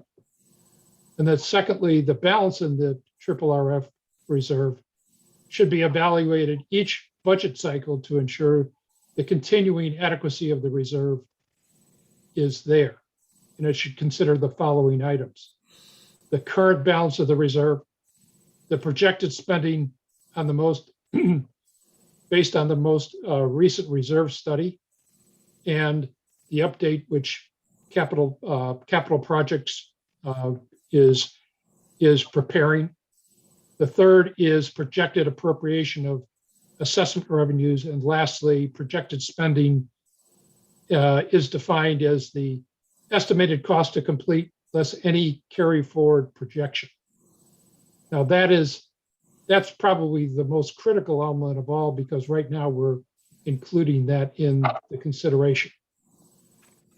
So essentially what this recommendation is focusing on is the amount of cash that we have available to deal with the triple RF, the repair and replacement reserve, as well as CARF, the capital asset acquisition reserve. And whether we have enough cash to complete projected projects over the evaluation period, as opposed to allocating the money and then leaving it in the fund. What the committee is recommending is looking at this on a going forward basis as opposed to carryovers from past years. So it would, in effect, ask that we would consider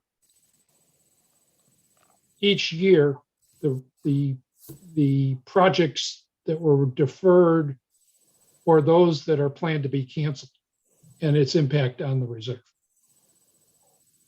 The third recommendation is that would be to impanel a working group to begin to identify opportunities to implement a more flexible part-time, seasonal, and third-party strategies for the future support of the association. The committee felt that as a service organization, we rely primarily on full-time employees.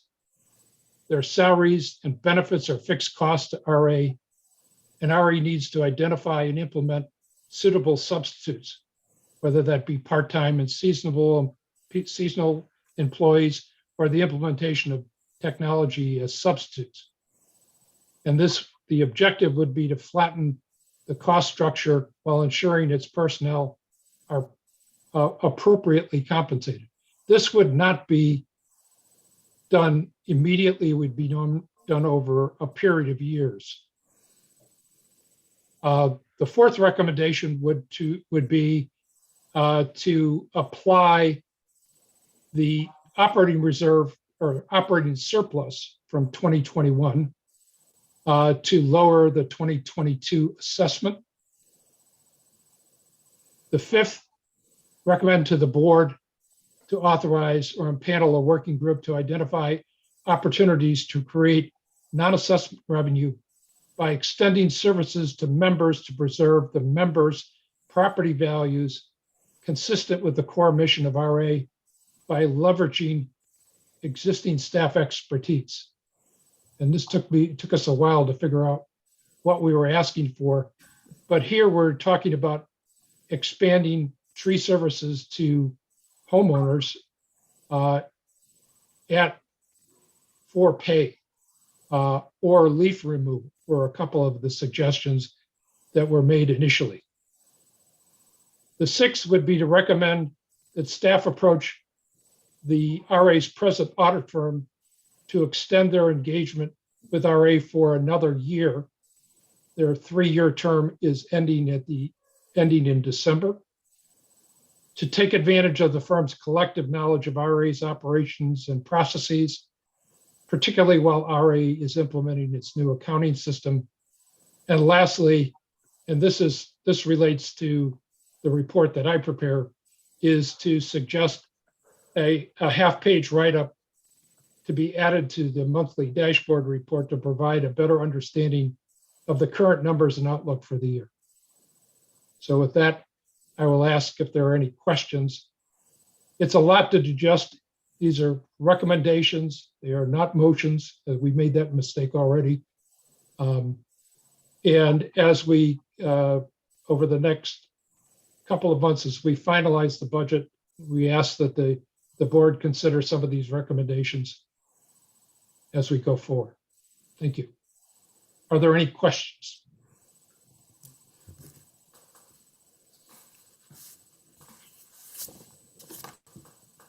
Going once, going twice. Thank you, Bob. Okay, sounds like there's no questions. I have I a, don't- I have motion, but go ahead, Sarah. you're probably addressing my question. I was gonna ask, are we doing anything with the recommendations? Did you want us to make a motion or consider them? But I guess I think that's what Jennifer's getting at, so go for it. I would like to motion, give me 1 second because I have it. I motion that the board amend the wording of Assessment and Finance Resolution 3 Repair and Replacement Reserve Fund to clarify how we calculate the triple RF balance. And I have more. Bob, can you help me with the way we're recommending? What the intent of the recommendation was to look at all of the cash available at the beginning or end of a fiscal period, at the end of a fiscal year, and to make a determination at that point whether we have adequately reserved for the projects that we intend to do in the near term from a cash basis, and because at this juncture, it is I believe it's unclear as to, at least it's confusing as to whether we are meeting the reserve requirement or not, which we are. We have adequate cash to cover the reserve. Okay, I'm going to motion again because I have the wording now. Motion that the board amend the Assessment and Finance Resolution 3 Repair and Replacement Reserve Fund to clarify how the minimum triple RF is calculated by defining projected spending for the calculation of the triple RF minimum balance as estimated to be to complete dollars less the carry forward projections. And I sent this motion to you guys last month.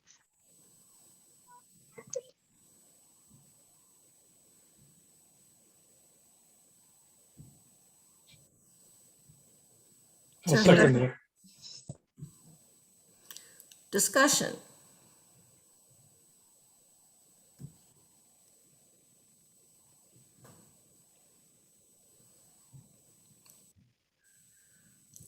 Okay, are we ready to vote on this motion?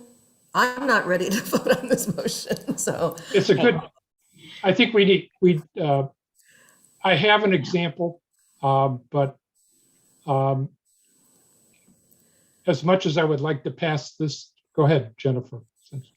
I've seen the fiscal committee and the staff talk about this for 3 years at fiscal committee meetings. And I really do think that they need our board direction on doing it. I've also talked to the person who originally wrote the resolution, and it is the wording that I'm using is as it was originally intended by the author. The staff understand what the change is, and the fiscal committee has unanimously asked the staff to make this change for multiple years.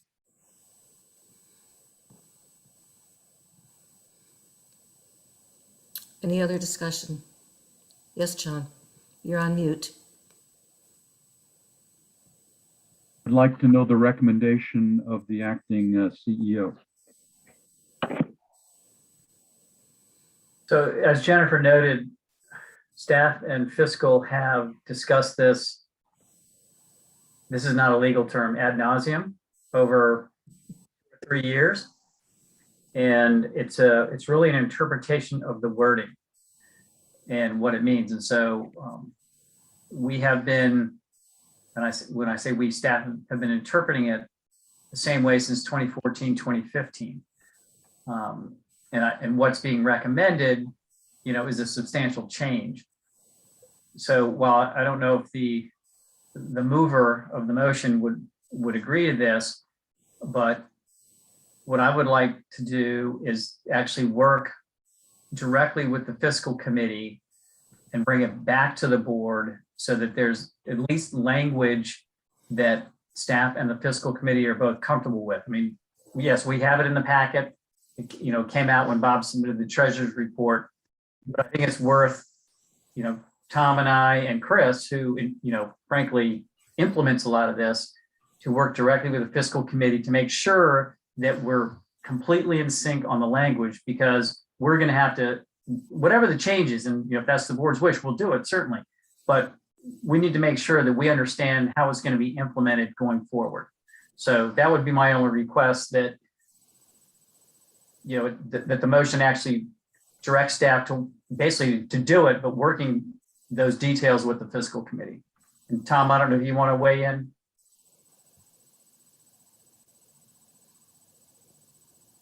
No, I totally agree with you. Yeah, that we should work out the details with fiscal.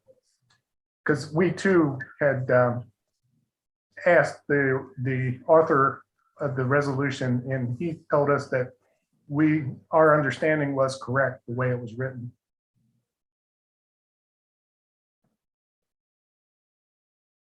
Since we happen to have Dave, I know he's not the chair anymore. Could we get some input from him on what he's seen in the past with the fiscal committee on this? If the chair would indulge. Yep, Dave, are you still on? I am.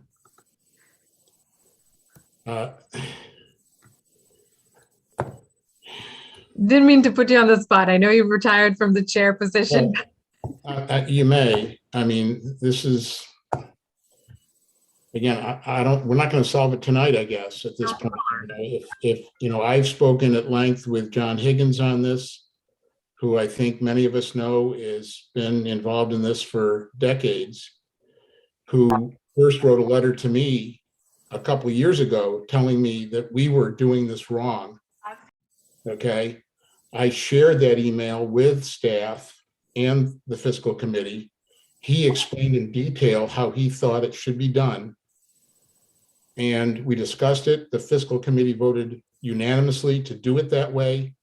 And the staff still believes the wording is ambiguous. So, we've added wording tonight that says, here's the definition of spending. We had to define spending, okay? And so I don't know where else to go. I'm glad to meet with, the fiscal committee is glad to meet, I'm sure, with staff anytime to talk about it. We've done it many months over the last several years. Thank you, Dave.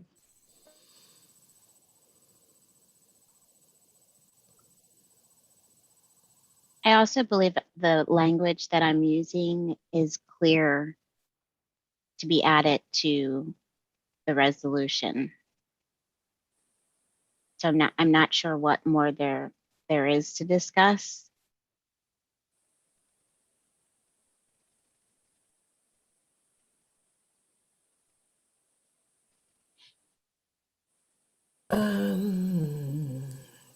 I think numbers, I think if we had a set of numbers, which I failed to put together before the meeting, to show the differences, you get to the same result. It is a calculation of what dollars are available at the beginning or end of any given year. And that is consistent with I believe is the purpose and intent of the resolution, which is to have adequate reserves to address the acquisition and repair and replacement and maintenance of the capital assets that Preston Association owns. So I would be happy to work with staff and with the fiscal committee so that we could make a clear presentation to resolve this issue and move forward. Thank you, Bob. Larry, did you want to say something? Yeah, I was just going to simply say, and Dave, I appreciate your comments. You know, we have talked about this a lot, but I don't know if, at least in the 3 or so years recently that I've been attending the fiscal committee meetings, that we've actually had a separate meeting where committee members and staff sat down and literally looked, you know, with example spreadsheets or whatever to say, okay, this is what it means, so that we're all clear. And we come out of that meeting and say, okay, here's what the resolution should say, so that staff and fiscal committee are both following it, both understanding it. I mean, I think, you know, Bob, I think what you're suggesting is great, that we have a meeting and that's all we talk about. And we come out of the meeting, we have full agreement. We come back and say, here's how, this is the very specific language that goes into the resolution. That's all I'm suggesting.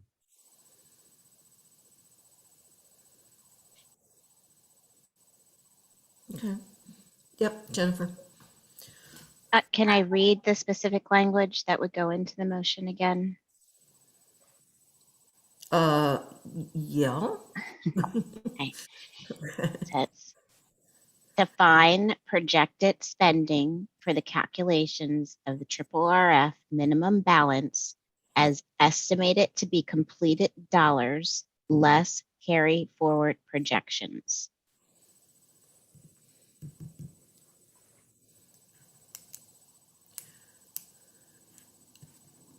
I'm hearing from, I think, I'm similar things from both Bob and Larry, that, while I appreciate your putting that forth tonight, Jennifer, but I think it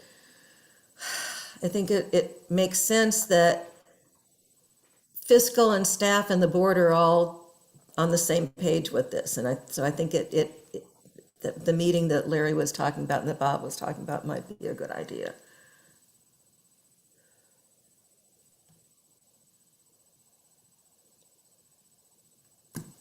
Anybody else have anything to say?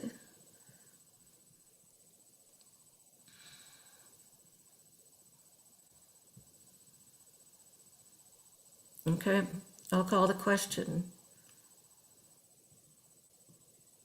All those in favor?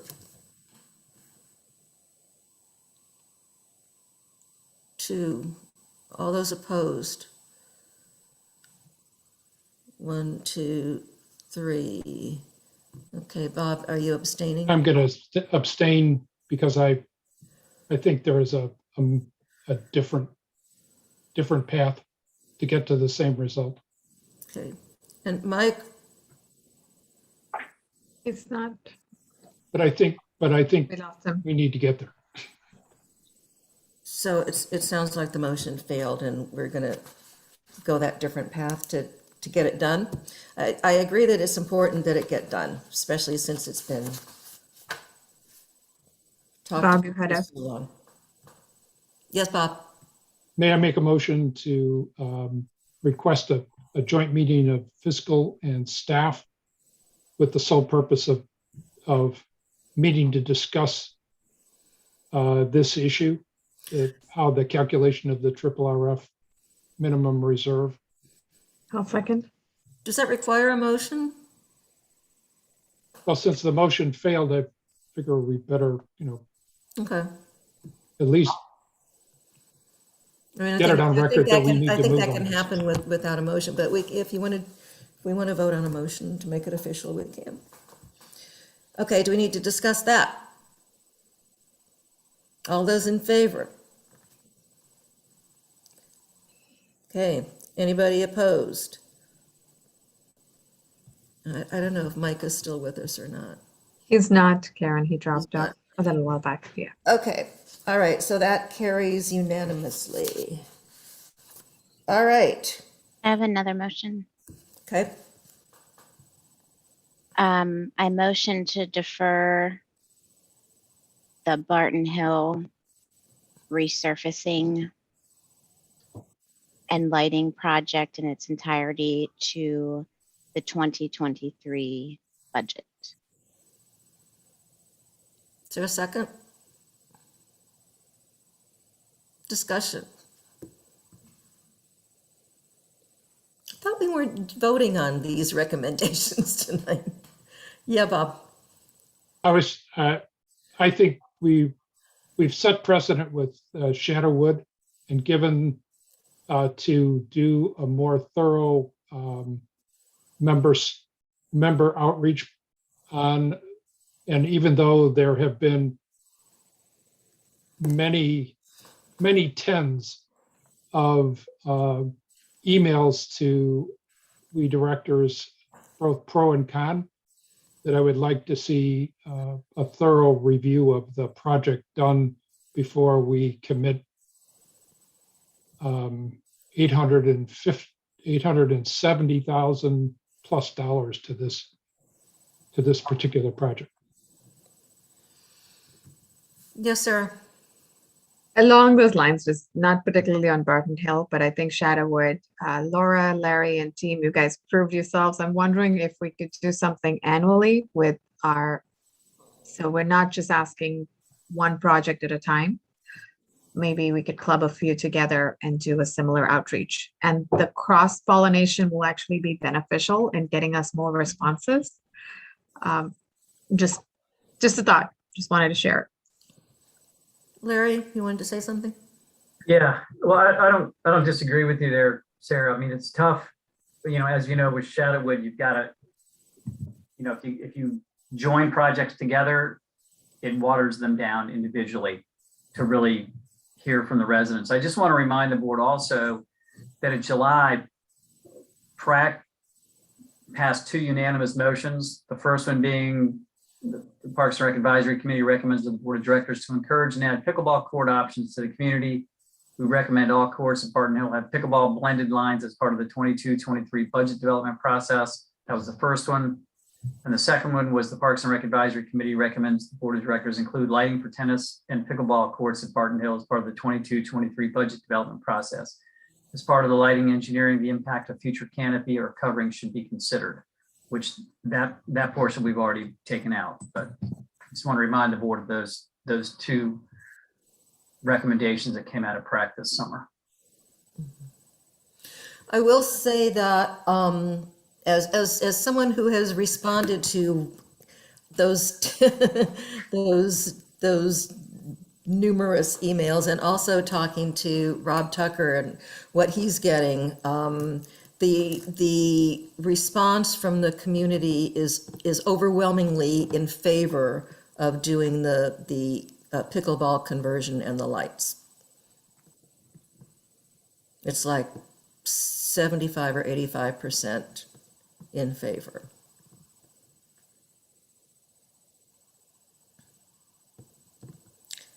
Okay. Yes, Jennifer. I'm in the South Lakes district, and I'm not getting that from my members who are emailing me directly. So I do tend to, kind of support what Bob and Sarah have said, that the community outreach, and again, why I asked to put it in the facilities matrix, is that I think that when we have big projects like this, that reach out with the community before projects come to the board is beneficial for the entire community.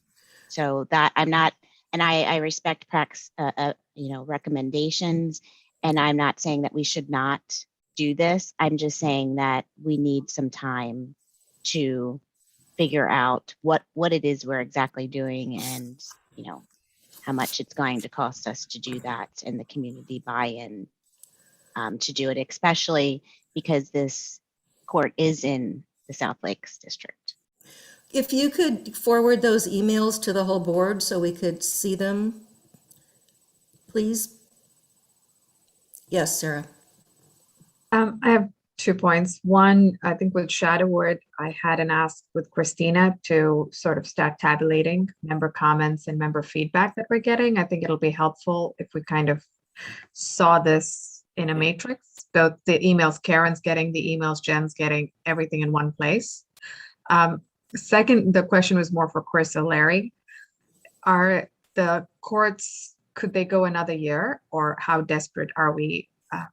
I understand the need or what PrAC's recommending. I just wanted to know if we could, would the courts be closed next year? Is it that bad, or could we put it off to 23? Go ahead, Chris.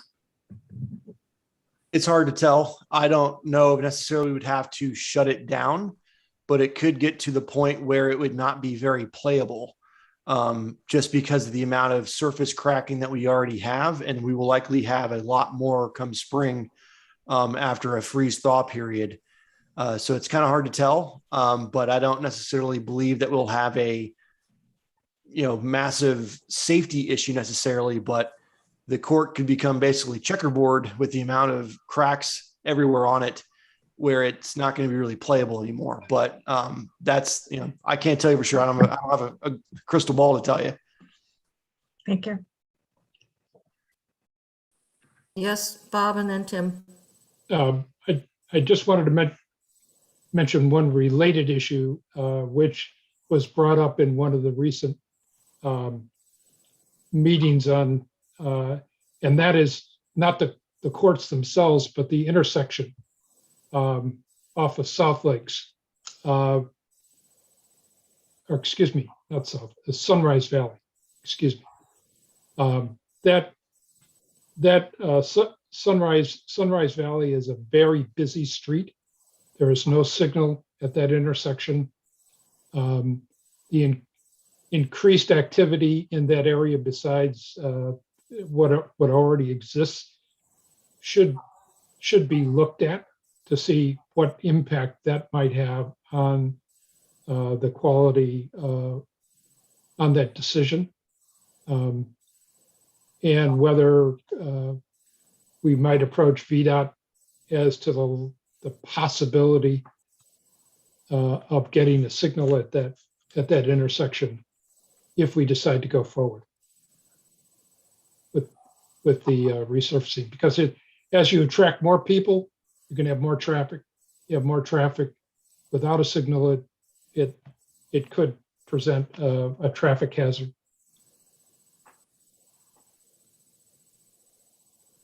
Okay, any other discussion? Yes, Tim. Oh, sorry. Yep, you had raised your hand. I just want to make a comment about the distinction between tennis courts and swimming pools. I think when we're talking about a swimming pool like Shadowwood, to me, it makes perfect sense to focus on the people who live near the pool within the half-mile radius, for example. And I think the Shadowwood initiative was a huge success. With tennis courts, in order to have valuable input from the user community, it's not going to be adequate to focus on the immediate neighborhood. I don't play tennis anymore, but I've played tennis 30 out of my 40 years in Reston. And I either got into a car myself and drove to the court, or my opponent would drive to a court near to where I lived. It's just a different dynamic in terms of the willingness of people to use courts beyond their immediate neighborhood. I just put that out there as an observation. Thank you. Yes, Jennifer. Then we'll call the question. I totally agree with you, Tim. And I wish we could have done Shadowwood for the whole community, but at least we did it for the immediate area. The other concern that I have is in the comprehensive plan language text right now that has not been approved by the committee, but it's currently sitting in the land use section. And I believe also in transportation is that we would like to see on Sunrise Valley Drive the facilities that are on those properties sit at least 100 feet back and be tree covered with sidewalks on both sides that are wide enough to take pedestrians and bicyclists. And I think that's another consideration of whatever renovation we do at Barton Hill, because it does sit fairly close, and there's part of the courts right now that you can't see from the road, and there's another part that we can very much see from the road. And Okay. I would just like to give staff more time to, come up with a comprehensive plan. And they can do that during 2022 so that we have a true plan and that we can implement in 2023. Thanks. Okay, we're ready to call the question. Okay. All those in favor? 1, 2, 3, 4. All those opposed? 1, 2. Okay, motion carries. Okay.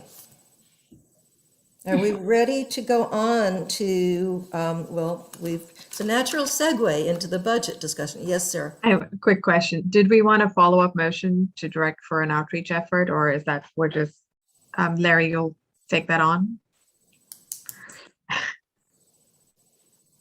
Sure, I guess we'll, I mean, one of Just asking, I'm not throwing any more curveballs at staff. no, I understand. I mean, Chris and I have already talked about, let me just address two things, actually three, what having to do with Barton Hill. I know the motion's been made, but I would be remiss if I didn't state these.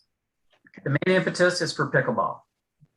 Okay, that was the main thing. There are no pickleballs on the south side of Reston. For those of you who traveled north-south, as Tim, you did, or your opponent did, I'm sure they loved, going north to south to come meet you or go meet him. Second one, stoplight at that is 100% up to VDOT, and whether it's, and you all that's in the land use and transportation meetings knows if it's warranted based on traffic counts, etc. I've already talked to Chris about the pathway crossing there and whether or not we could, as part of any project, put curb cuts in so that there's a crossing at the intersection as opposed to 80 feet back from the stop sign, because that's the concern we heard at some of those meetings. And so that's something, that's within our bailiwick, to do sidewalk curb cuts and things like that. The stoplight, frankly, is not. But I wanted to put those out there because I think those are important considerations. And as far as outreach, I just want to touch on having been the recipient of all the emails that you as board members have gotten about this. While I haven't looked at the addresses, I have discussed tennis activities with that neighborhood for many, many years. 2 times. I have buttons in my office that say stop the bubble. Okay, I have a long history there. And the vast majority of people that you're hearing from that don't want them live on Barton Hill Road or off Barton Hill Road. And so I ask that this board consider, in this case, what is the best value for the entire community, not specifically the people that live on that road who have always battled any change for those courts. I've said my piece, I'm done. On that piece, I agree, and I agree with Tim. Swimming is different than tennis, but even with Shadowwood, we almost got half and half. Laura can correct me with the numbers. 200 and something was within the immediate neighborhood, and then we had 200 plus that was outside of the 0.5 mile radius. But I agree on having a outreach that's to the entire community, not just that end. I think we're going to be hearing from some people on the 10th too.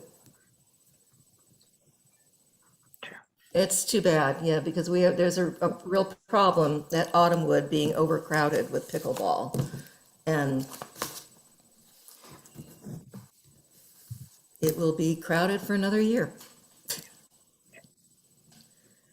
Okay, moving on, Larry, to the budget revisions. Draft. All righty, Christine, if you could pull up the slide deck, please. I'm going to go through these rather quickly because I think most of this should be discussion, but I want to do things. Next slide, please. See how quick I'm going to go through this? So you've seen this before, and just reference that we've got, we had the first public hearing on October 13th. I frankly was a little disappointed at the turnout for that. It was fairly singularly focused. Next slide, please. So a couple changes here. Based on discussion, well, let me go next to the last bullet there. I had a good conversation with Cam, and our transfer fee, which is in our documents, when somebody comes into Reston to purchase a home, It's essentially, a capital contribution. And, based upon Cam's research, our transfer fee is quite low. And so 353 is the max we can put it. It is based on code, but we think it's low. And so we have increased the revenue for the transfer fee. You can see the change in the actual fee, and that revenue is reflected in draft 2. It wasn't in draft 1. So I really want to call out the differences here. And then after discussion with the fiscal committee, and I credit Dave Kerr for bringing this, to our collective attention. I went back to Laura and her staff with respect to the camps and tennis revenue, and they were admittedly conservative. And so while we're not being super aggressive, we did up the revenue for both camps and draft 2. So I'm highlighting some of those changes. Next slide, please. And then on the expense side, personnel changes. We added the director, that's just a catch title right there, environmental resources, with 150K, and the capital projects manager that you all had already acknowledged. We removed the registrar, financial services manager, and applications analyst from draft 2. So those are changes that are reflected in what you have. Next slide, please. You have seen these before, but we'll be discuss them. We increased the attrition, decreased the lifeguard base pay, as discussed at the prior meetings. We included the cost of lifeguard certification. We actually took that out of revenue from aquatics. Then the benefit cost increase remained the same. And then we put back in 40K in legal fees and 13,800 in seasonal wages because of the removal of the financial services position and the registrar position. So you might remember from my initial memo how those work, the trade-offs and the costs and so forth. So again, that's reflected in draft 2. This is just a kind of a summation. This is an updated one from what you had seen before. We don't need to necessarily dive into this unless people have specific questions, but there's more detail beyond this. Okay. I think this has not changed. Yeah, you have seen this before. So we can go on to the next slide. And then capital budget. I guess I'll have to adjust this slide after tonight for the notable projects in 2022. So for draft 3, which I hope is final draft, Chris and I will be working to make some amendments to the capital spend. And then as noted, go back one slide, please. So, based upon the motion we all made tonight, there's still the pending decision on, what's in the 22 and projected 23 capital budget for Shadowwood. So again, but based on the vote tonight, we can get moving on that. Next slide, please. So this is where I think we want to spend some time, and you've seen this before. I updated the numbers. These are the alternatives to consider, which fund entirely through the assessment, which I'm not recommending, reduce services, utilize operating cash surplus. That was a fiscal committee recommendation that Bob mentioned earlier. One thing we want to talk about is reappropriate funds from previously approved RRF projects that have yet to be completed. And you'll see on the next page, one of those examples, a pretty significant one right out of the chute, is the Lake Newport tennis court project, where we had money, taken. Well, I don't know, taken is not the right word. Okay, we already got resources to do that, but we're not doing that project till 2025. So we want to reallocate those so we don't have to, pull that from new assessment dollars for current capital. And I know that it's something we've talked about with fiscal many, many times. And then for capital asset acquisition reserve fund, reallocate funds from previously approved projects to what we believe are higher priority projects. And then we also are recommending reducing the contribution to Triple RF by, I think I should have adjusted this. I think that was supposed to be 400. I apologize. With the board vote, and that would not jeopardize the minimum fund balance going forward. So a combination of those on the next slide. Another piece on the, I apologize for not updating the slide as thoroughly as I should. One of the things that, where is it? Darn it. One of the things I thought I'd put it in here, but apparently I didn't. Chris anticipates an over $200,000 variance, positive variance on the capital project spend this year. And we believe allocating that towards Triple RF next year is also warranted. So that, again, this kind of goes to what Jennifer and Bob were talking about with respect to, you know, what are the funds that we have? What are the projects we're not going to do? And rather than take it an assessment in a coming year, let's reapply those funds. It's essentially part of the cash balance in Triple RF to the upcoming year's Triple RF request, which reduces the Triple RF request we need from the assessment. So that's, you know, that's kind of it in a nutshell. Again, I thought I, yeah. Excuse me, Larry? Yes.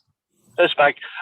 Last time we met, we discussed having financing as an option, and you were going to get, and you and Tom, I think, were going to get numbers from one of the banks. Were we unable to do that in preparation for this meeting? We, so Tom and I, we made a request of our bank, SunTrust, several weeks ago. We provided them financial audit information, and it's no secret that Tom and I are very disappointed at the response we got. So we've had 2 meetings with them.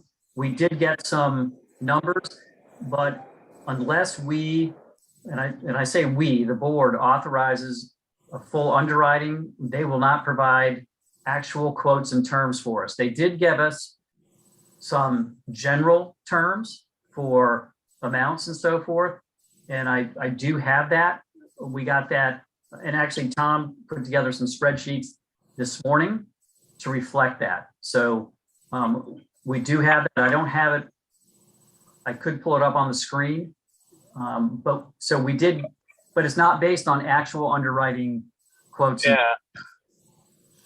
Yeah. Sounds like we're going to need to talk to other banks and see if we can get more concrete information without going through the full underwriting process. You know, knowing that, like when you buy a home, you get pre-approved, but you still got to get underwritten and all that with assets and all that. So does that seem like where we're at with this, Larry?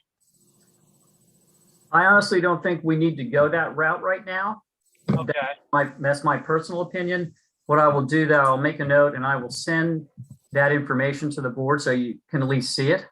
I think, you know, it's certainly an interesting consideration, and you know, depending on where we head with a 5-year plan for facilities and so forth, it could provide the board with some additional options to do some, shall we say, bigger and better and more value things with our facilities than just kind of the replacing, renovating as is. Yeah. All right. Well, I mean, at any rate, I know John and I still want to see that. I'm glad that we can repurpose funds. I think that was a great solution to avoid hitting the assessment too much.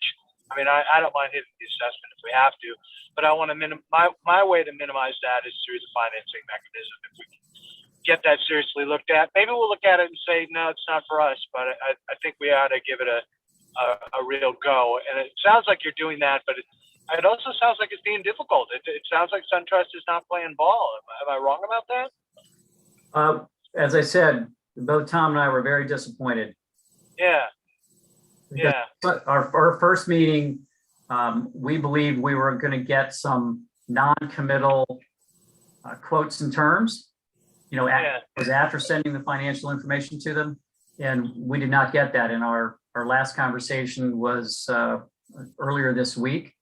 And it yielded very little other than, some stated rates and terms. Nothing else. Yeah. Well, then I'm not sure why we wouldn't go to other banks, Larry. I didn't quite follow that. No, absolutely. But, we Oh, want, okay. All right. I just We wanted to- misunderstood what you said. yeah, okay. we want to start with our institution because Yeah, sure. one Sure. would You figure think they'd that, know our credit worthiness and so forth. We've yeah, been doing exactly, banking for exactly. years. They know our cash flow, for God's sake. I'm really surprised, but oh well. Okay, that's what I wanted to know. Thanks.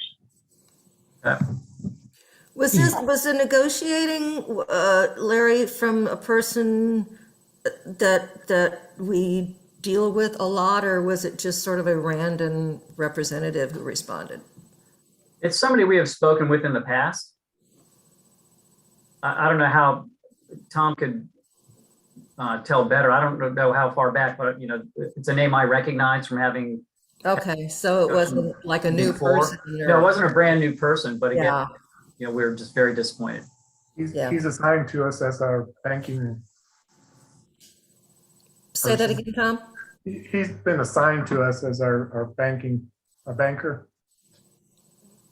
For a while, huh? Yes, for the last 2 years. Yeah. He's our relationship specialist. Sounds like he's not very good at it. Yes, Bob? Two things. Number one, SunTrust is in the middle of merging with BB&T. And that is, those are very trying times for people. I'm not trying to make excuses. They should be much more responsive given the amount of time and the amount of business that we've pushed their way. But that's usually one of the times when you get very little response from a financial institution. And then secondly, as treasurer, I agree with Larry at particularly this year and probably for the next 2 years for sure, that we are very financially sound.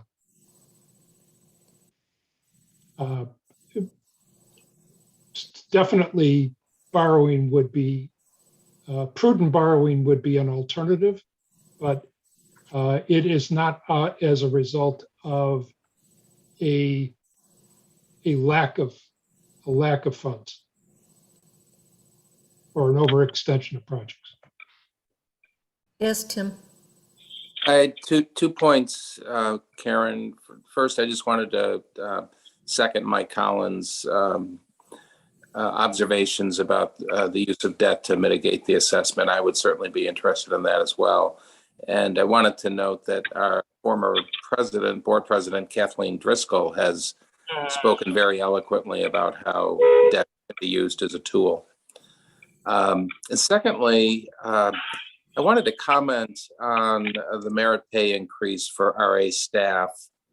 I'm not going to make a motion tonight because I don't want to spring something on the board that they're not prepared for, but I would like my colleagues on the board at least to consider the possibility of a 3.5% increase instead of the 3% increase that's reflected in the current draft. And I'm proposing this for an important business reason. The labor market today favors employees, and we should be concerned about employee retention within Reston Association. I think if the board were to increase the merit pay to 3.5%, I think would help with employee retention. And I'm reliably informed that going from 3% to 3.5% would add approximately $1.80 to the assessment. So obviously there would be some increase, but it would be fairly minor. So again, I would just ask my colleagues to think about it, consider it as a possibility, and it's something we can revisit in November.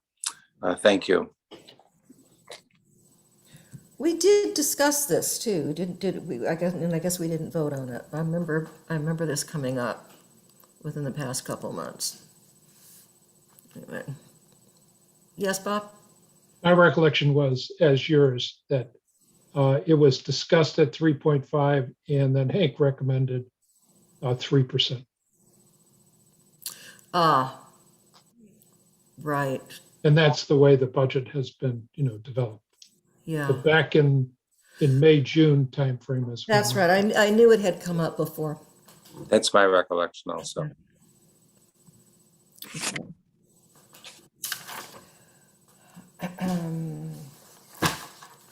Yes, Jennifer.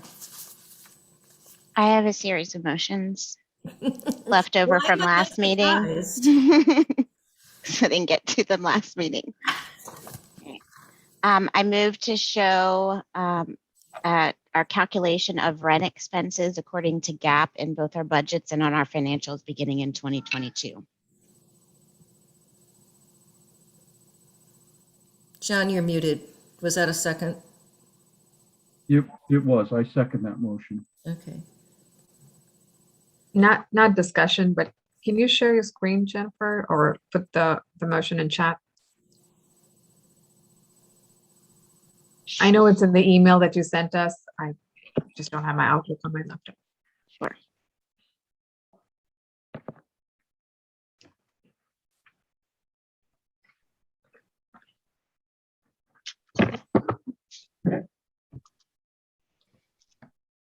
Thank you.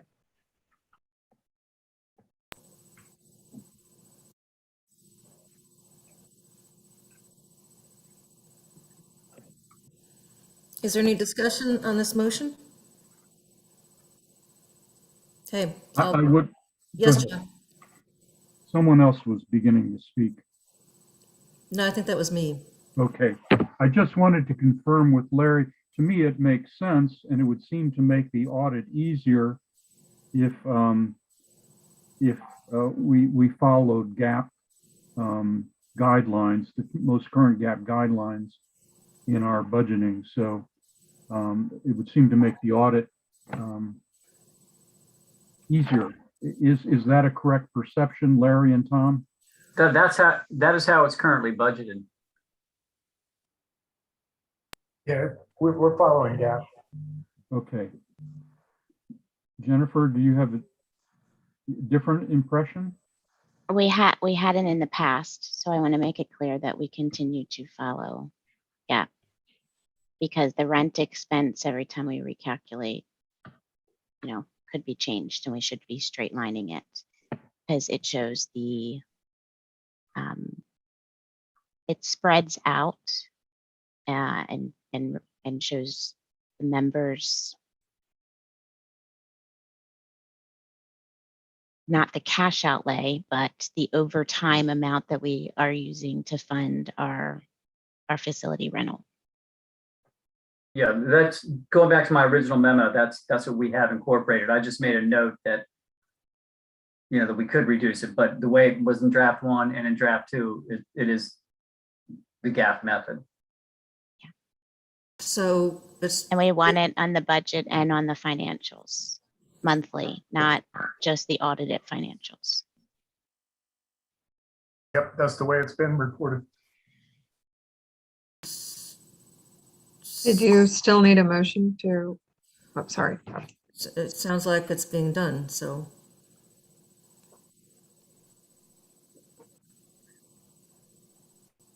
Okay, was that? I don't want there to be a change made later. And what tends to happen is when you renegotiate your lease, you ask yourself that question, which way should we show it? And I want to make sure that going forward, we're using GAAP.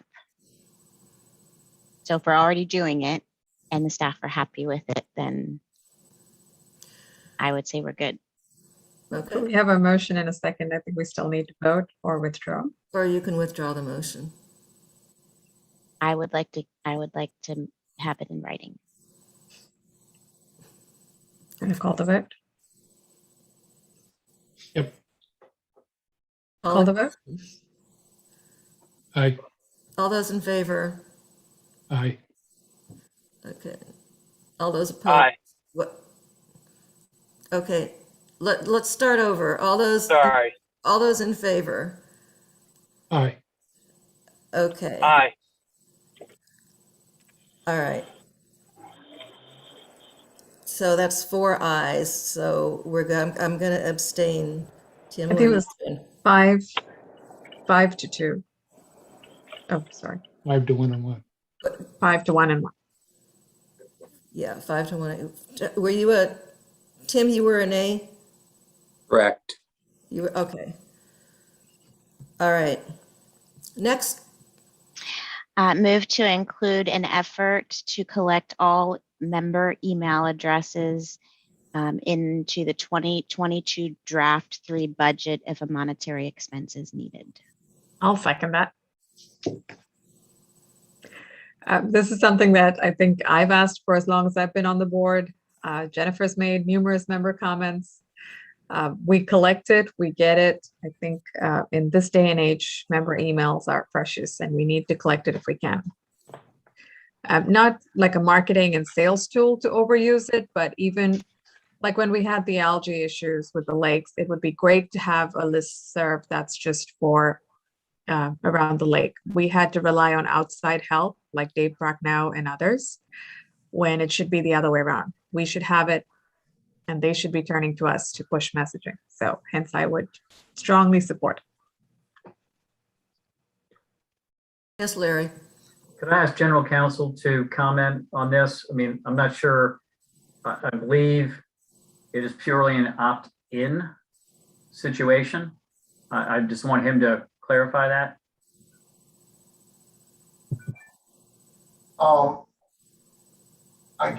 It would be based on the use, I would think. There are laws as it pertains to, not necessarily our organization, for instance, campaigning laws as it pertains to federal elections and things like that. So generally my advice from a business perspective is to allow members to opt in rather than opt out, just from the standpoint that our members receive a ton of emails already, and if they're getting unsolicited emails from us, it may be a issue of discontent, but that's a business decision, not a legal opinion.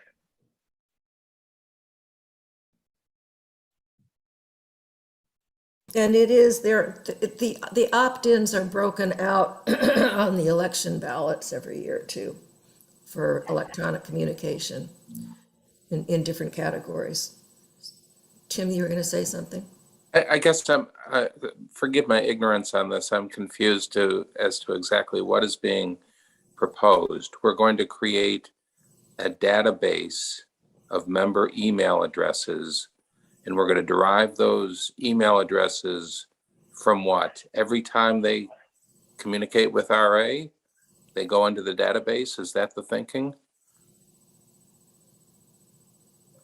From my perspective, these are our I clients. want to understand Okay. the motion. What is it we're voting on? From my perspective, these are our members. We have a business relationship with them. We have their address, like their physical address.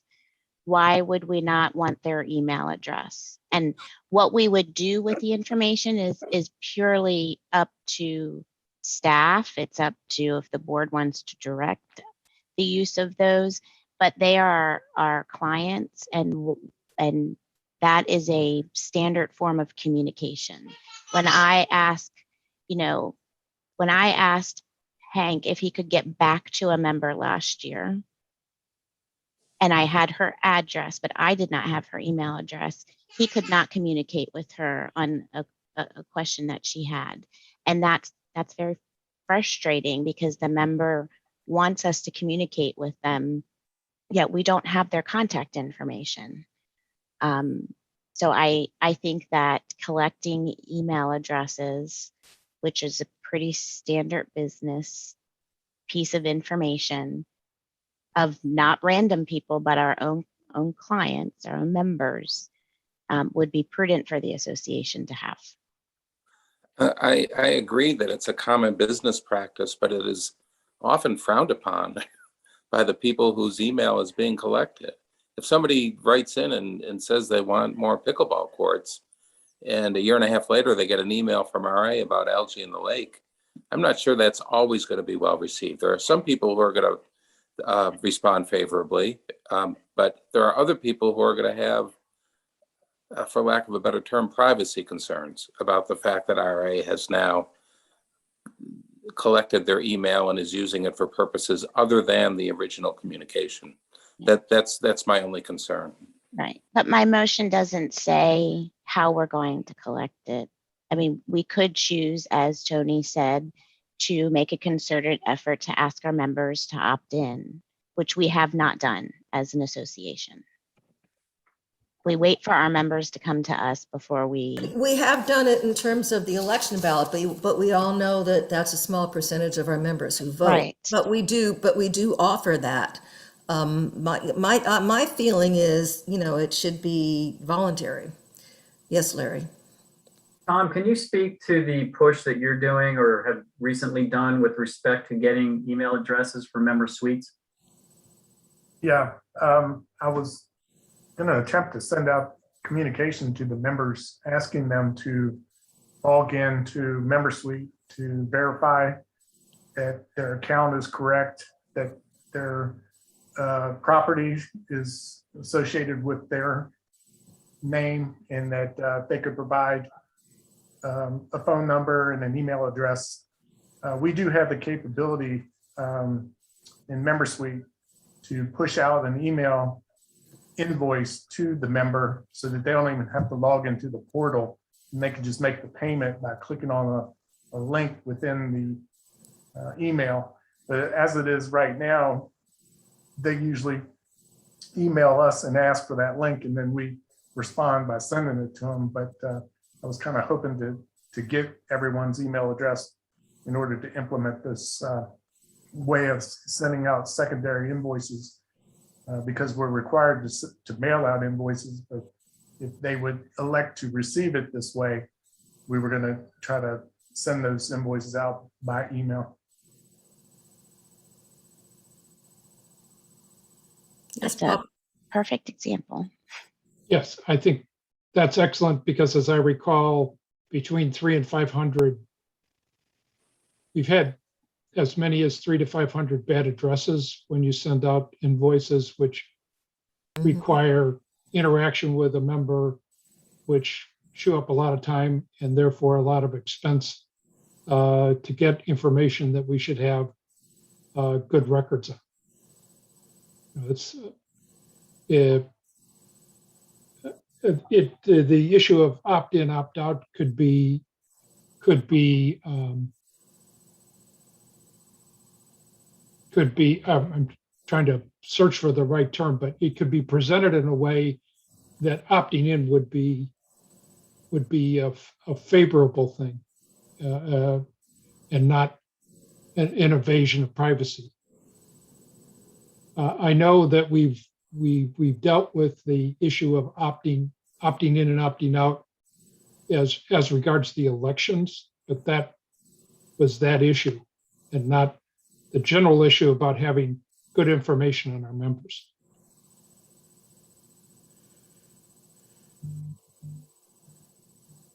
Karen? I would hope that there would be, if people do get communications from us via email and don't want them, that there would be an unsubscribe or something like that option for them. Yes, Sarah. Correct. All of our emails do have an unsubscribe, but I think in my excitement, I kind of distracted the conversation and took it in a different direction. The motion simply says we collect the email, where I think we need to have a longer discussion on how we use it, but the motion at hand right now is just saying collect it. And that I fully support. Well, data is important, as we've seen these days. So when we have it, let's start putting it together in a format that we can make sense of. Thank you. Yep. Yes, John. So my three concerns have been mentioned by others: how we use the information, privacy issues. It seems to me opt in or opt out, one of the two needs to be a feature of it. My third one though is what is the workload for staff, Larry? Now I hear you, Tom, saying that you're trying to get emails to send invoices out or receive, I don't, some sort of financial acknowledgement. Is this going to be a heavy workload for staff, Larry? I would need to confer with Mike Leone, who's on vacation this week. Because he's the one who really interacts in that realm on a very frequent basis through through constant contact, as well as the RA News Friday emails and other communications. So I would really need to check with him. I don't want to say something that would be wrong. Yes, Bob. I think it's an issue of pay me now or pay me later. If we have the email addresses and they're accurate, the time that it would take to collect them is going to be substantially shorter than dealing with the ongoing interaction with 400 or 500 or maybe 1,000 people with bad addresses going forward. So it's, as Sarah said, we need to have a discussion about how we use it. But I think it's like any time you change a process, you're going from handling everything as from an individual person to person to going to technological change. And I think, yeah, it's going to take an effort and it's going to be an imposition, but I think it will be well worth it in the long run. Okay, yes, Jennifer, and then let's call the question.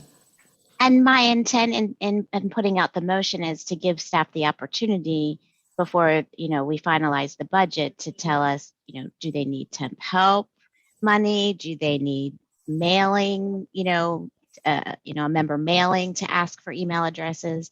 Whatever they think that That's not a good is the appropriate way to do the outreach, to obtain it, as many email addresses as our members would give us.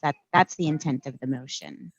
What we do with them, again, since it's a 2022 initiative, we have very long on-ramp to decide. Yes, Sarah. Karen, I know you said last I'm gonna question. Call the question, yes. I just wanted to know, Right. since we have Cam here and he's someone who constantly fields emails with our members, if he could share a comment or two on this topic. If Cam's still around. Could you repeat that, Sarah? I'm sorry. Since you're the one who emails most of our members constantly and you're in that realm, do you have any thoughts that you'd like to add to the conversation? No, I think Larry and Tom hit it on the head in terms of what we are currently doing. And I know that Mike would have some great suggestions, and we've talked about how we can collect contact information specifically as it relates to potentially adding a form to the resale package as a way to collect new homeowner information. So all of these ideas are already circulating the wheel. So it seems like we're on the right track to what Jennifer's asking for. Thank you. Okay. All those in favor? 1, 2, 3, 4, I'm an aye, Karen. 5, 6. All those opposed? Tim is opposed. Is that everybody? 6 and 1, it carries. Okay. Yes, Jennifer, how many more do you have? I'll have to count after this one. Move to include shadow tree studies and tree pruning for 5 pools selected at staff's discretion based on the most need at $20,000 to the 2022 budget. Could you repeat that, please? And I have it in chat too. Move to include shadow tree studies and tree pruning for 5 pools selected at staff's discretion based on the most need at $20,000 to the 2022 budget. Is there a second so we can discuss? Second. Thank you. I've heard members say, we also just heard Shadowwood's results also say that our trees, when the pools were created, were certainly much smaller. And there's a lot of shade or debris that falls into our pools, which obviously would make it more difficult for staff to do the upkeep to them. So I think that staff probably know, which pools have the most tree cover and shade. And I think that this would help them identify in future years what we might be able to do at some pools to help with or address that need. Larry, I'd like to hear your thoughts on this one. This came up in a PrAC meeting, and it was discussed in the main context of Shadowwood about removing trees to increase sunlight on the pool for both to remove debris as well as potentially heat the water. Though I'm not sure the total effect of that. There's no question a lot of our pools are shaded now more than they were, as Jennifer noted. We did get a quote from Kimley Horn, and that it ranges. So for those of you who remember the Lake Throw, they did the shadow study. That was a more comprehensive one because that was part of obviously a major renovation. My only question to this is, we do a shadow study, and what do we do with it? I mean, I know, Jennifer, you noted, we can pick the pools, and so clearly we would pick those pools that we believe are coming up at least in the next 5 or 10 years for potential renovation and what that means. But there's also the question of, we've got mature canopy trees around pools, and are we, as a biophilic city and so forth, should we be frankly going in and taking down sometimes mature trees or even early successional trees that are providing a different benefit other than specifically on the pool? Because I think even with our own arborists, we can do some pruning around the pools without necessarily taking down trees that may or may not require a shadow study.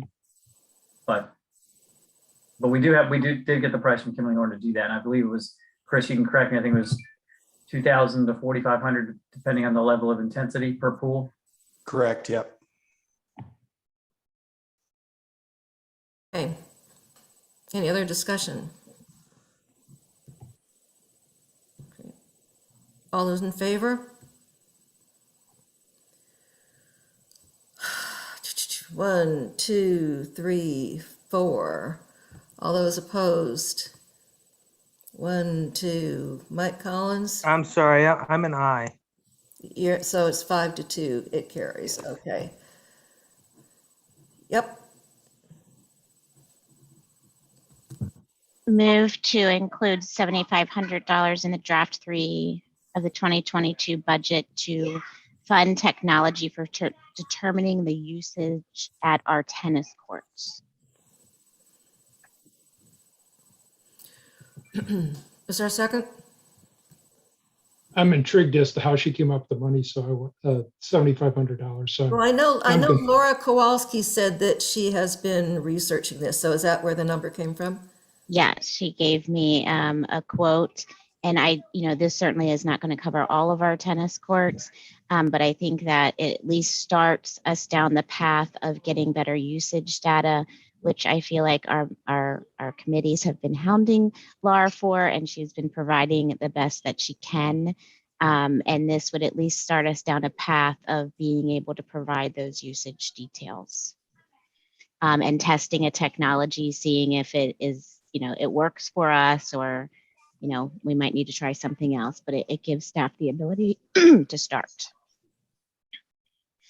I think this is something that's needed because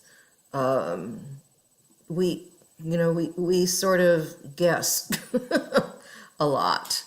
And I think it would be good to have more accurate information than what poor Manny can determine going around checking passes. In today's day and age, there's lots of technology available. There are like overhead sensors called density, where anytime somebody walks past, it counts them, it counts how long they've been there.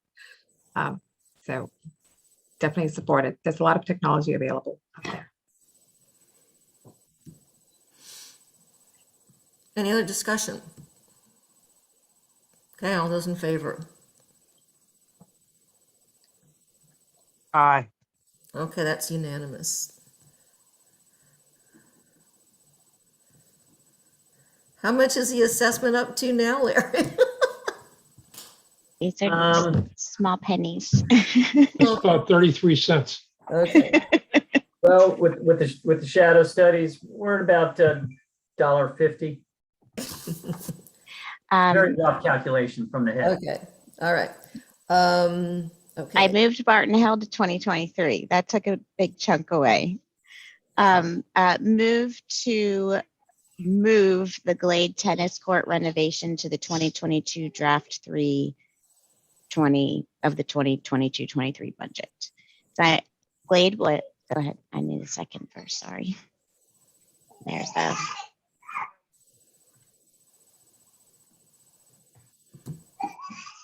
I thought Glade was in the 2022 budget. In 2023. 23. It's in 2023 and you're moving it to 2022? Was there a second? Did you need a second? I need a second. I'll second. Discussion. The reason why I was moving this one is because I'm trying to balance the projects. And if we move Barton Hill out, then we can move a tennis court in. And I think that this is a much more straightforward kind of, and I'm not trying to say, Chris, your job is easy, but it's more of a pop-in replacement. Like we're just doing something at Glade to fix the tennis courts. I also saw recently that, that Glade's tennis courts get closed because of standing water. So our members can't use them. And so between the fact that we are having to close these courts and I'd like to balance the projects out between budget years, I thought this might be a good suggestion. And it's just a like for like, so the outreach piece, is that the argument you're making? Yes. And it's a $575,000 project if Yeah. you guys don't know the numbers. Yes, John. I'd like to hear Larry and Chris's comments. Chris, you want to talk about that with respect to the costs and so forth?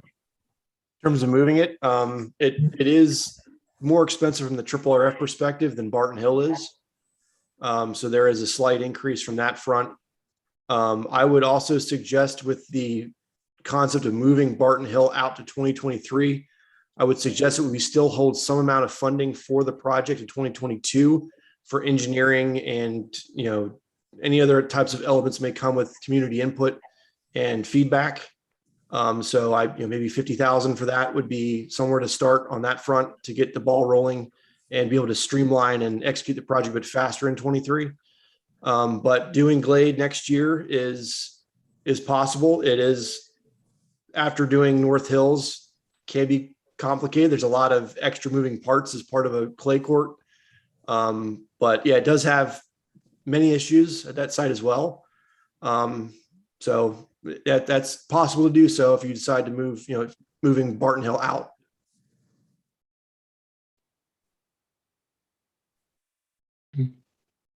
Yes, Tim. Will the renovation at Glade fix the water drainage problems? We would be doing just what we did at North Hills back in 2019, which would be to basically tear out the court and or rebuild on the existing with a new, basically a membrane that helps contain the water and then help with the drainage out as well, which is an issue that we have right now. But it's a pretty substantial rebuild of the entire site. We would have LED lighting as well as part of that renovation.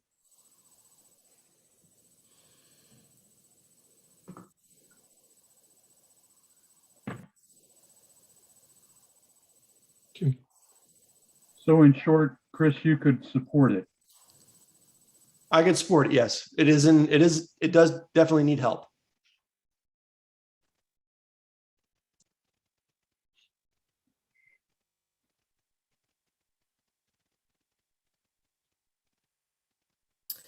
So Jennifer, well, never mind. I'll reserve that for a later motion. I like what you said, Chris, about 50K to get the study done on Barton Hill in 2022. I think, I'm happy to make that my next motion. I It just want will- Chris to, are you sure it's 50? You want some time to make a decision, whether it's 50 or some other number? Because I don't want to shortchange you either. Yeah, I think it's probably sufficient. I mean, I'm thinking between 20 and 30 in the electrical engineering for any kind of lighting work. And then it's really the traffic piece. It's a bit of a question mark, depending on how much VDOT, pardon me, may want us to kind of contribute towards any type of study or design work, since it would be a request from us, similar to what we've kind of done over at Hook Road. There's quite a bit involved with that, but that's kind of the only outlier if we go into anything revolving around the roadways. Well, and also the pathway too. So if we have to run, pathways so that there's a crossing at the actual intersection and not off the intersection, that's going to require plans to be submitted to VDOT as well. So it gives us, some funds to do some due diligence and make sure we know what we have to do going forward.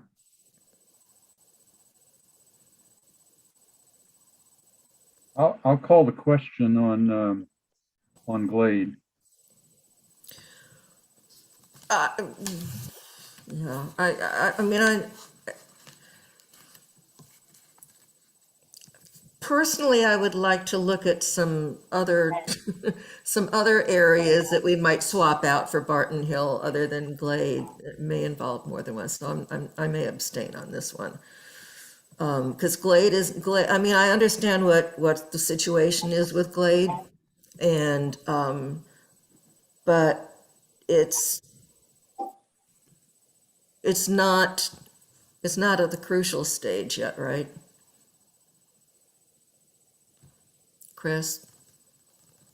It is at a point where it definitely needs a severe or substantial overhaul, and it has needed it not even that long after that tree that fell on it several years back. Right. And it was further out, it was moved up, but from and I made this comment during previous meeting concerning, with a clay court, you can kind of Band-Aid it and limp it along far more easily than you can with an asphalt surface court, where all you can do with a crack on an asphalt court is fill it, and that's it. If you can try to color it, it's not going to look right unless you do a full color coat. You can't do a proper patch job on it because those patches are, almost 26 inches in width, those armor crack repairs. And so you can't do that because the court would look a mess.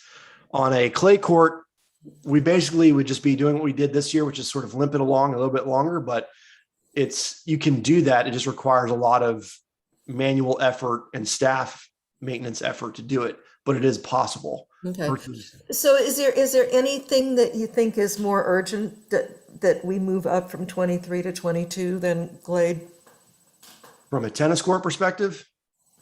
From any perspective, any facility perspective that would be comparable. So moving up from 23 into 22. Glade is definitely up there if I had to pick one. Okay. I mean, my preference That's would be. fine. That's fine. I wanted to hear that from you. I'm good. Okay.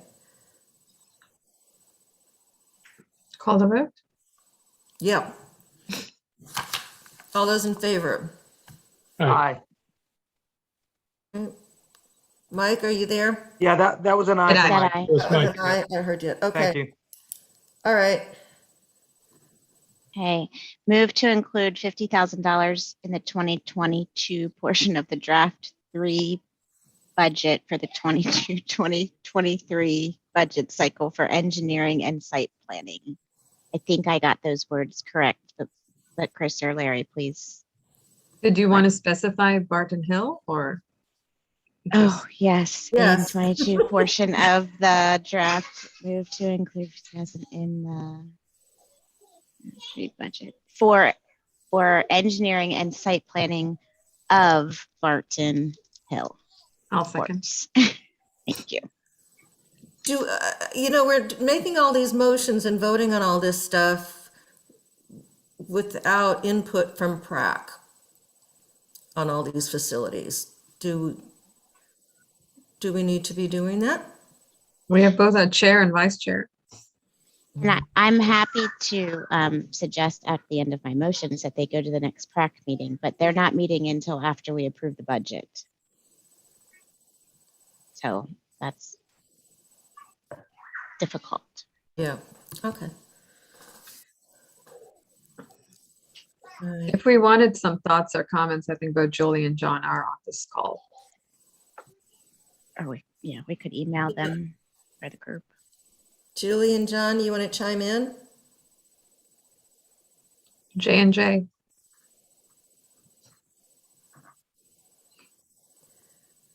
Maybe not. Maybe not. I was in the other room listening, sorry. On these, we haven't looked at them. And so I'm really reluctant to offer an opinion, and any opinion I'd offer would be my own and not the benefit of any committee members. And none of these, none of the amendments that are proposed are anything other than moving engineering along. And I'm sure that before we get to a major expenditure, PrAC's going to have a chance to chime in. So I don't think that it harms anybody to do the engineering work on any of these properties. Well, with Glade, it's more than engineering, it's doing the repairs. Well, but it's like for like. I mean, we're not talking about a major Right. improvement. Right, but it's a bigger price tag than just engineering. Yeah. But I think Glade's different because, Glade does need to be renovated at some point along the line. But that's my personal opinion, Karen. I'm loath to do anything more than that. Okay, Sorry. that's okay. I'm sorry, Yeah. I stepped away for a moment, obviously the wrong moment. I heard something about you're asking for a comment on, Just giving you the opportunity to comment if you would like on these motions that we're voting on. As Jennifer indicated, we'll be voting on this final budget before PrAC meets again. So just, I think it would. it's not going to be really practical to, yeah. Right, I think it would have been most helpful if the board had shared the thoughts that they had on plus minus on the different facilities, since you have tasked us to look this coming year as one of our work items, a more comprehensive review of the facilities, amenities, and perhaps priorities. But I do recall, as far as the Glade courts are concerned, that those had been delayed and had some weather things that hit it, unfortunately. So I do know that those are due to, they are well. Yeah, and basically we're just flipping years. Yeah, I personally do not support where you've headed on Barton Hill. Nor do I, but I lost. Well, you'll see what the rest of the community comes. I recall when the lights for the tennis courts were an issue a couple of years ago, the tennis community finally raised their voices. Yeah. So some downlighting at Barton Hill for how that might affect some residents might, yeah. Anyways. Okay, Jennifer, was that it? No. But I want to make clear, I'm being very specific that I'm including things in a draft budget and that we are not as a board approving these changes in final.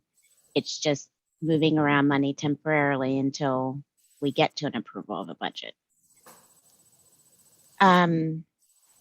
Move to direct the fiscal committee to provide recommendations for the transfer of funding between CAR, triple RF, cash or investments for the 2022-2023 budget by the end of their November 15th meeting.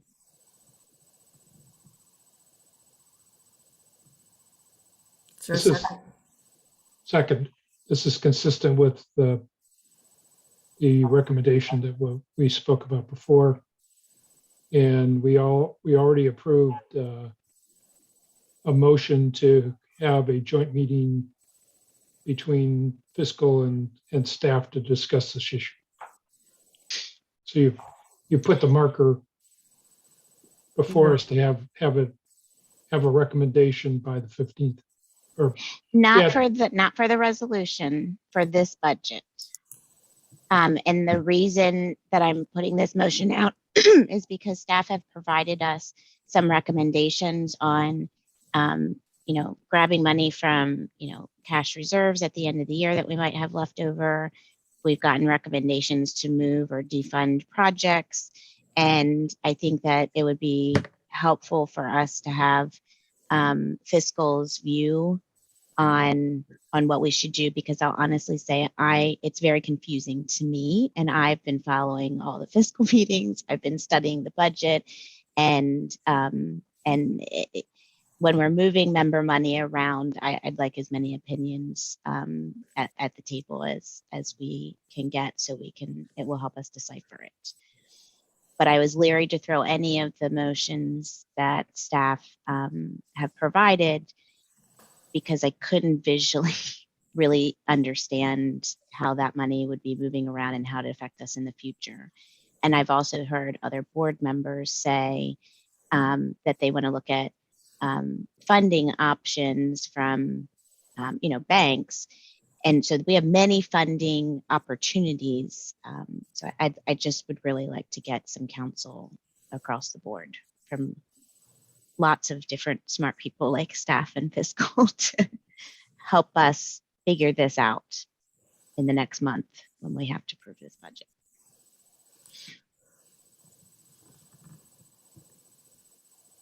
Yes, John. Any comments from Larry or Tom on this? No, I'm fine with that. I mean, we got to sit and talk to them anyways. I mean, that's our intent. And, while there's two different distinct conversations, as Jennifer noted, one about, the actual resolution, but based upon, the funding strategies that I've put before you all, I'm happy to discuss that with fiscal. And part of it is some of the types of things that they have recommended time and time again, looking at our existing cash, rather than receive it from the membership next year. Let's utilize some of the reserves we have, or reallocate some from projects that we haven't done or won't do for 2 or 3 years, and apply that towards these projects next year. And yeah, we just need to bring some clarity around that. So isn't that something that's already happening, or do we need a specific motion for that? I've asked fiscal members to provide it, and they're leery to provide it. I think that they feel like they need some additional forecasting, which Bob asked for earlier this week. I think it would be easier if they have a meeting, if staff and fiscal have a meeting in the minds and they're all telling us, go move this much money. I think that we could feel better about it as a board. It would be easier for us to make the decision. But whether, we move $50,000 from cash into the budget or 1.5 million into this budget, I know we should move some. I feel like we should move some, but I don't know what that magic number should be, and would like their advice. And you're confident the turnaround time would be okay? Yes. Like we can get the answers we need by then? Yeah, I asked Larry today, if we would get what Bob was asking for on Monday. He said he's had a discussion with Bob. I think that they're already talking about it, and I've already personally asked fiscal committee members to provide advice. So I know they're thinking about it. So could you repeat the motion, Jennifer? Oh, sorry, I didn't copy and paste that one in. Move to direct the fiscal committee to provide recommendations for the transferring of funds from CARF, RRF, cash, or investments for the 2022-2023 budget by the end of their November 15th meeting. I will copy and paste. All those in favor?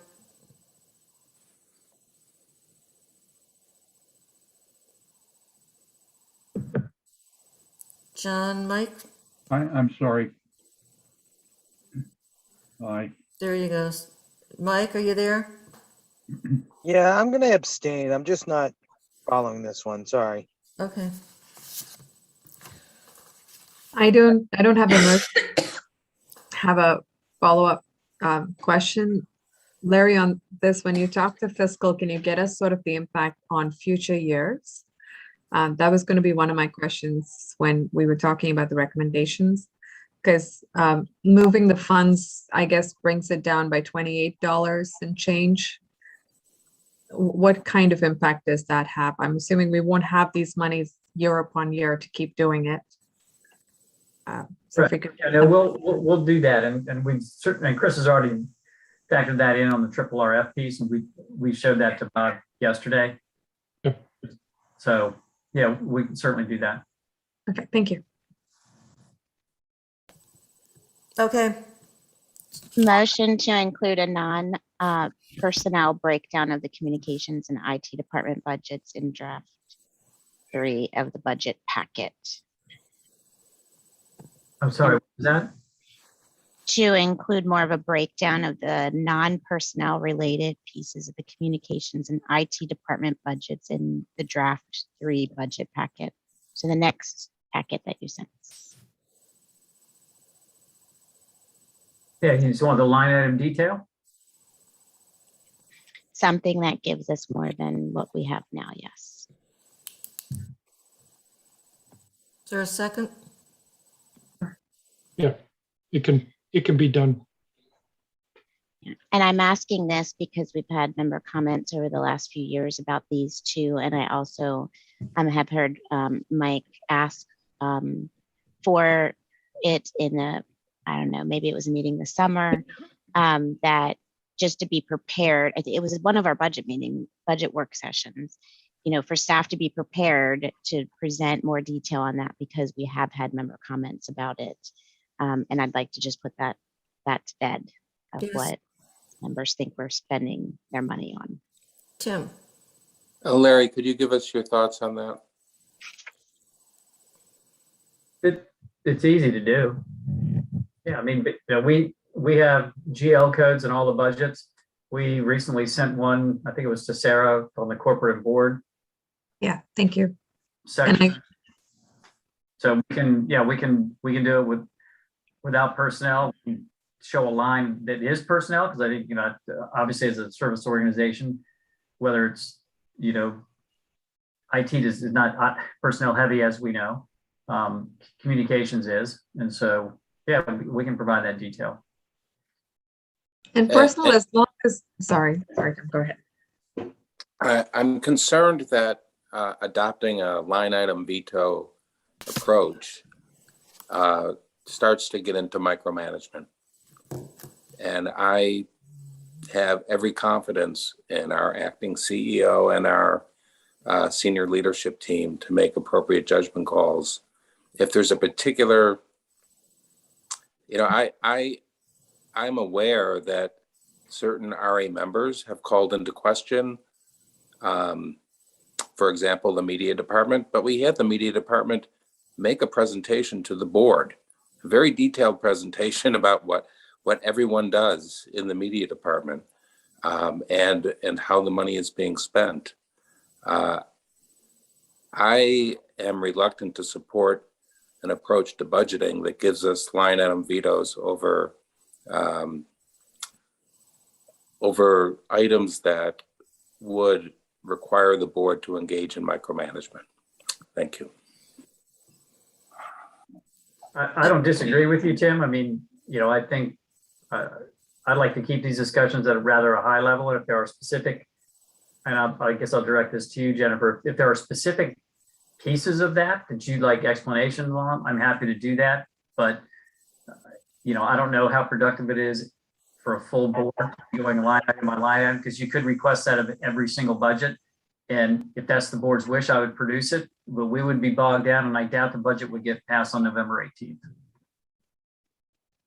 I purposely used the word breakdown so that you could make a judgment call on what type of information. Like if you want to put it in major buckets, these are our software costs and these are our equipment costs. It does not, I'm not asking for your line item detail, but some clarity for the membership that have been asking for the last several years of where their member money is going in relative terms. I also think that it will tap down the number of people that are asking for that information, because I think some members are confused that the real money that's being spent on communications and IT, if you take out personnel, I think is significantly lower than they think that it is. So I think that it would help address the member questions, but also get rid of the members asking this year after year. So it's my intention is to help us, not to micromanage. Yes, sir. So when I asked this a couple of months ago, and I think Tom got me the answers right away, it was just one-on-one. It was just for my curiosity. And it was helpful for me to understand. I see both sides. It'll definitely help address it with the membership, but I'm wondering if there's a happy medium, even if we just got, like Jennifer said, 2 buckets. This is the non-personnel cost. Even just that one, like this is a non-personal cost. Again, it's not going line item by line item, but just helping understand. And I don't know if the whole board needs it, maybe just a few of us, but that's just. But the motion is asking for a breakdown of non-personnel, not just the lump, what's non-personnel. So just to clarify that. Yes, Tim. It started out with a discussion of line item veto. And now we're switching over. Oh, no, this has nothing to do with the budget. This is just to provide helpful information to our members. If it's the latter, it's not germane to the agenda item that we're on. We're supposed to be talking about the budget. But it is it's the 2022 budget. Well, I guess you're not being clear whether this information is going to help the board make budget decisions, or is it information that the board is going to share with membership so that they can be educated regarding how their assessment is being spent? To my mind, those are 2 very different issues. I see this as a request for information. It is not intended, I don't believe it was intended to be a line item veto. The report itself can be, is one, as Larry has already said, which can be generated without much interaction from staff. The data is there. No, my objection has nothing to do with burden on staff. It's not rooted in a concern over the burden. It's rooted in, this isn't policy. This isn't policy. Okay, let's call the question. All those in favor? Wait, Karen, could we have the motion read back first, please? Sure. Move to include a non-personnel breakdown of the communications and IT department budgets in the draft 3 budget packet. Thank you. So all those in favor? 1, 2, 3. All those opposed? 1, 2, 3. Mike?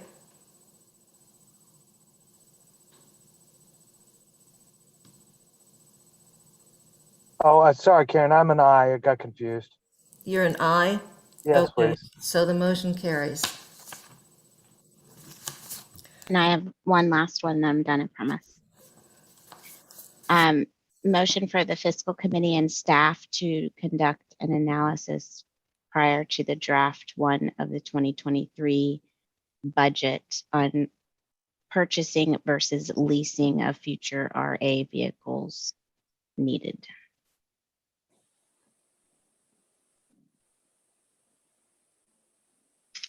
Is there a second? Yeah, again, for discussion purposes, I think it should be discussed.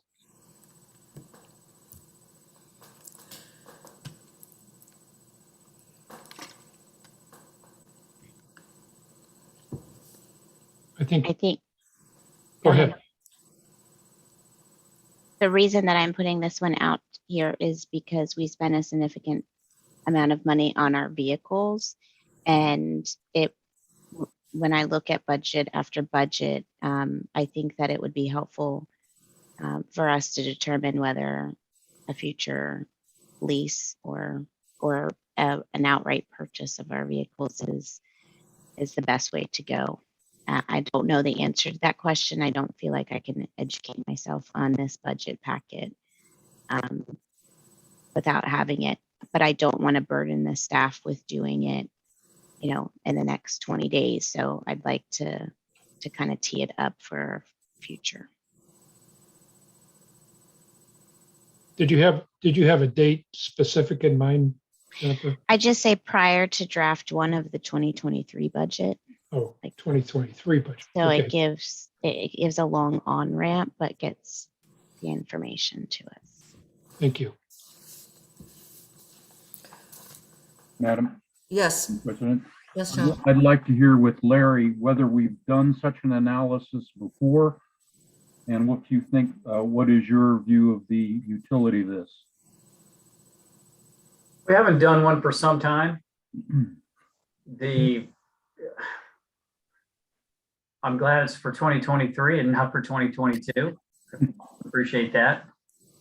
You know, I think tossed in there also with the notions that we already talked about with electric vehicles and so forth. You know, certainly for next year, we can do it. You know, typically the reason we haven't leased in the past is we beat our vehicles up and we keep them longer than most organizations. Most organizations keep them 7 years. We run ours 10, and we get a lot of life out of them. So we can certainly look at it. You know, it's just a cost benefit analysis. In order to minimize the analysis, you could do it by category instead of by, you know, you have so many 150s, 250s, and specialized vehicles. You could do, this is the average cost of leasing versus owning. To knock down the actual, you know, grunt work. And then evaluate, you know, on average, what did it cost you to maintain a vehicle for 10 years? Yeah, and then lease costs typically come out of operating. So, you know, it's a switch from operating to operating from capital. So there's those factors as well. This would be, you know, in terms of asset financing, this would be, you know, the first venture into looking at asset financing.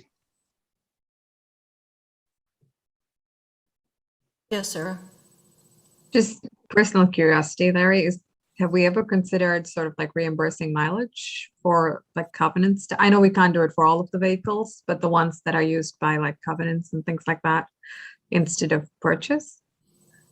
Just want to know if we've ever looked at it, or was there a reason we did not go down that road? We have, it's been quite some time. We have in the past, and I know, like, you know, when somebody went to a conference, they took their own vehicle, we'd reimburse them. I think I think part of it has to do with the insurance, because then you're relying on using a personal vehicle and your personal insurance for a work effort. And so there may, as I recall, and I don't know the specifics, and maybe Tony wanted to weigh in on that, but I recall that there were some difficulties in some of that. Not everybody has the same insurance levels. And then for our insurance company to cover them as an employee while they're out driving their personal vehicle doing work, there were certain minimum standards that had to be applied. There's also Larry, you're 100% correct. Additionally, when we looked at this a couple of years ago, there was a optics issue, particularly with covenants, because we want to be out there in our rested trucks doing our job, showing our community that their dollars being well spent. If people are out in their regular car just walking around, it might draw negative attention. Who's this guy? Why is he in this person's yard? Issues like that. Yeah, that's a good point. Okay. Can I call the question? Yes. All those in favor? 1, 2, 3, 4. All those opposed? Nay. 1, 2, 3. The motion carries. Thank you all. I really appreciate you taking the time. I do have one clarifying question for Larry regarding the change from Barton Hill. I know that we have money that was already approved for Barton Hill. Like, how does that work? If we're going to push it out, does that money that was previously approved in a previous budget, is it still sitting out there? And I just took the one for this budget year that we were about to approve, and we moved it to 2023. I didn't understand. That's a piece I didn't understand, because Chris, thought what that do we have in there this year? Do we? We have no funding for Barton Hill in this year's budget. Yeah. I thought there was some sitting on a previous. No. Okay, then I'm good. Thank you. Yeah, I didn't. Must have gotten confused with another project. Thank you. Okay. John, did you want to bring up your proposal now? Yes, thank you. Let me, I sent you, my colleagues, a proposal for a so-called CEO right staffing contingency for the fiscal 2022 budget for members, general members who did not get my proposal today. I will read simply the summary of it. It's to establish a CEO right staffing contingency line item, and I'm suggesting the figure of $350,000 in the fiscal year 2022 budget. This line item would not be funded by assessment revenues, but from operating reserves. Any staffing change funded by this contingency would require, first of all, a detailed proposal from the new CEO on how that change would increase the cost effectiveness of RA service delivery. And secondly, it would require the approval of the board for each change. And though the CEO should review all operations for such right sizing, the board would want the CEO to give special attention to the financial, IT, and environmental functions. So basically, it recognizes the fact that the CEO is the one responsible for making staff decisions within the limits of the budget established by the board. We're going to have a new CEO in the next few months with the key responsibility to ensure that RA runs as cost effectively as possible with regard to both personnel and non-personnel costs. So what this does is, and I see it also as, if you will, an attractant an attractive feature for a prospective CEO, that he or she sees that the board recognizes that when they come in, they would want to look at the organization and see where they need additional resourcing or shifting of resources. So that's what this hopes to do. So with that brief introduction, I'm happy to entertain any questions. And we can discuss the right amount. But after talking to Larry and looking at some of the positions that had been proposed and then withdrawn from the budget, together with Larry, I came up with the figure of about 350,000. So, and this would not give the untrammeled right of the CEO to go ahead and start hiring people. It would have to be done with the board approval in each instance. Madam Chair, since there's no conceivable way we're going to be done by 10:30, Yes, I know. Thank you. I can make that motion now. I need, so let's see, we have this and we have a lot of things to discuss in executive session. So, I move to extend the meeting to end at, I'm gonna say 11:30 and hope we can do that. I have to drop off at 11:30. I may be dropping off in another way before then.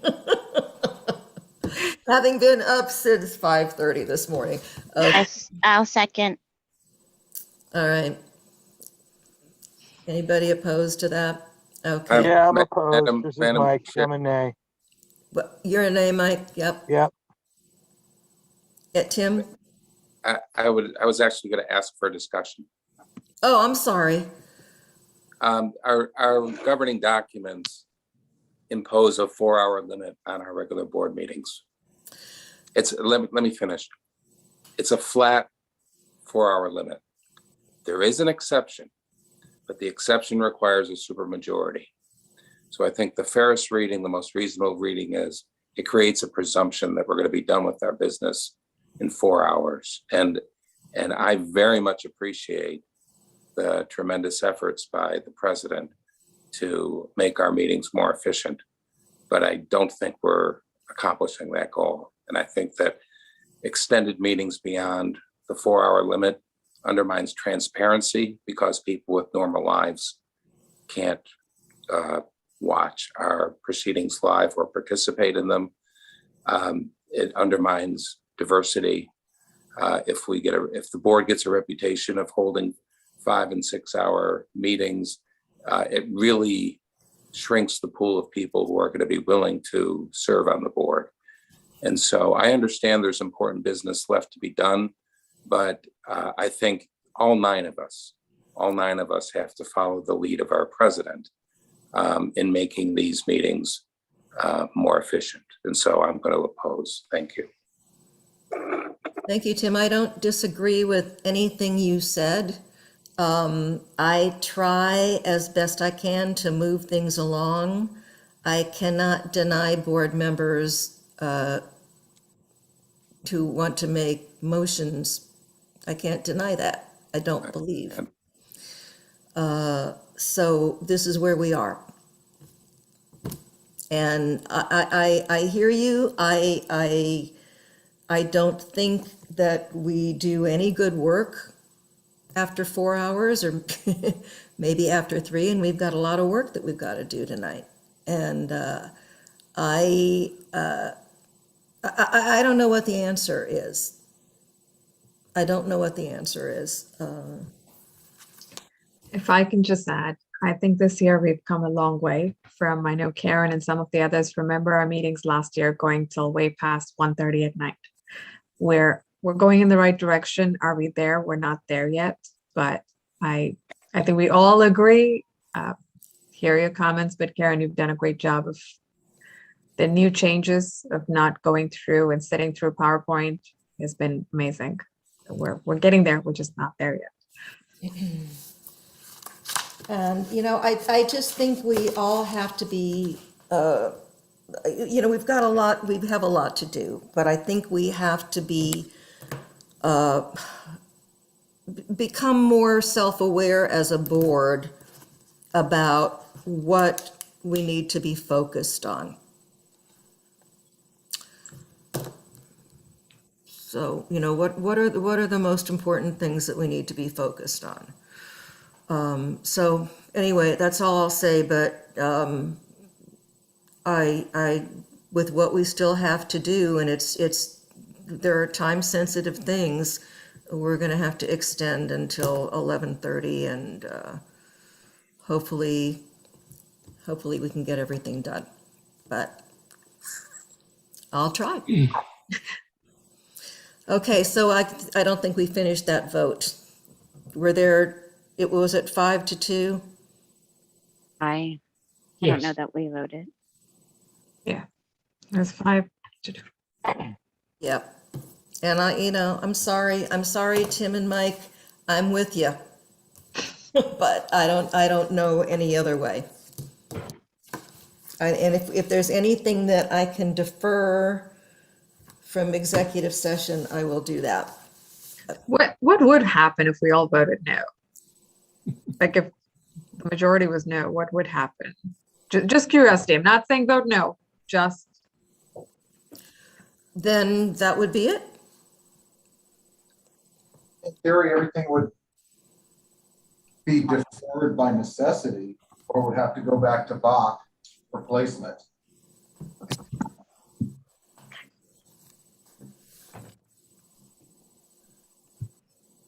John, if I could ask John Mooney, are you expecting the board to take action on your recommendation this evening? It's crucial for our budget. you're on mute. You're on mute. Yes, Bob, that is my intention. So I'm willing to put that into a motion so that we can properly discuss it. Okay? So I move that the board establish a CEO rights staffing contingency line item totaling $350,000 or the amount that the board shall determine in the fiscal 2022 budget. This line item would not be funded by assessment revenues, but from operating revenues. Any staffing changes funded by this contingency would require first a detailed proposal from the new CEO on how that change would increase the cost effectiveness of RA service delivery, and secondly, would require the approval of the board for each change.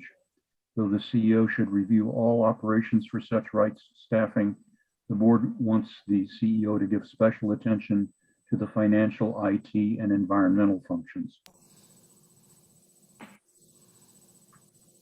Is there a second for discussion?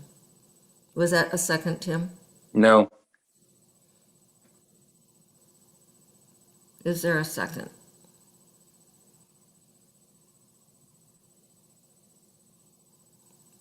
Well, I guess that's that. Okay, we've sped up the agenda.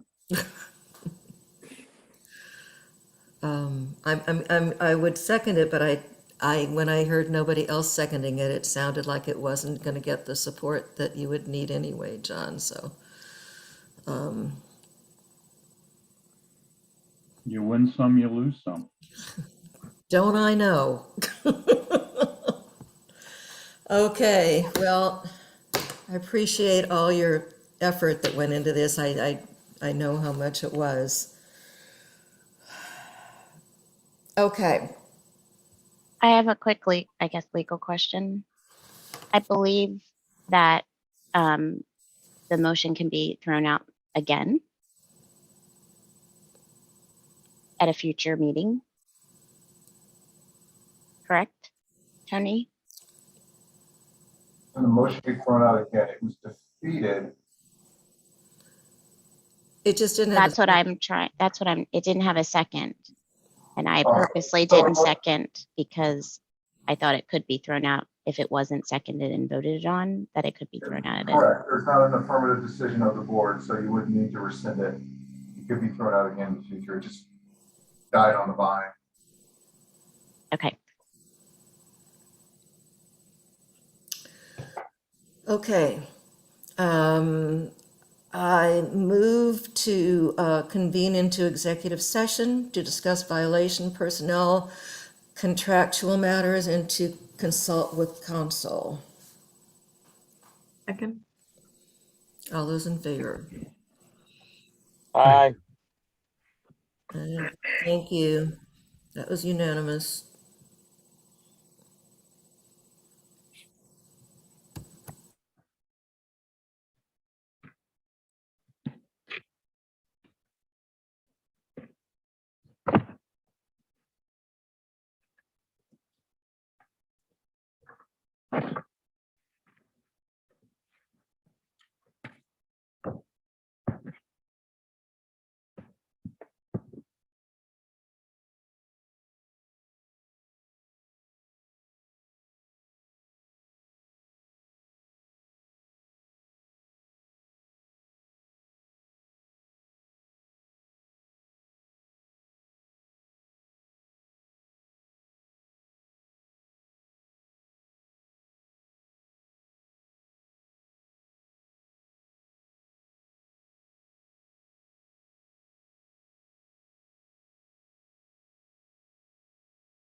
Okay.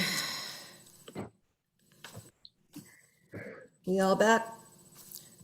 I move that the Reston Association Board of Directors certifies to the best of each member's knowledge that only those matters appropriate for executive session of a violation, personnel, contractual nature, and to consult with counsel were discussed or considered at the board, by the board during executive session. Is there a second? Okay, thank you. Without objection. Okay, I move to ratify and approve the decision reached in executive session to adopt the October Legal Committee's report and affirm the decisions reached. Second. Without objection? Okay. I abstain on that one. Okay.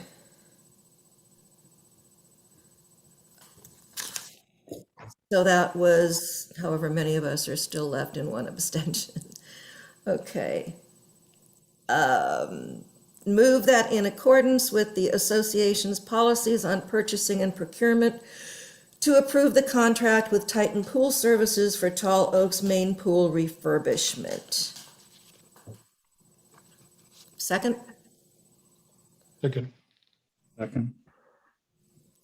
2 seconds, all in favor? Aye. Anybody opposed? Okay. I move that in accordance with the association's policies on purchasing and procurement to approve the contract with Hubert Construction LLC for the Lake Thoreau Pool Project. Second. All those in favor? I'd like to make a statement. Yes. The Lake Thoreau Pool Project is near and dear to my heart. It is something that I brought before this board before I was a board member with other members of my community. So it very much disheartens me that we are approving such a very large contract with only 24 hours of seeing the contract. And I appreciate the staff effort that went into putting this together. But I do think that it would be irresponsible to take one of the largest probably contracts this association has ever approved and make such a quick decision without completely vetting it through as a board. So I will be voting against this. And it's not because I'm against the pool, but I am against spending a significant amount of money without the board properly, in my opinion, vetting the contract. Thank you. Thank you. Any other discussion? Madam President, Yes, John? I would say that I, and I'm sure other board members, did carefully study the pricing information. Secondly, I asked our attorney whether he had reviewed the contract for legal completeness and correctness. And thirdly, I believe that I can rely on the judgment of Chris Shoemaker concerning the construction parts. So that is why I will be supporting the motion. Thank you, John. Any other discussion? Okay, all those in favor? 1, 2, 3. Okay, all those opposed?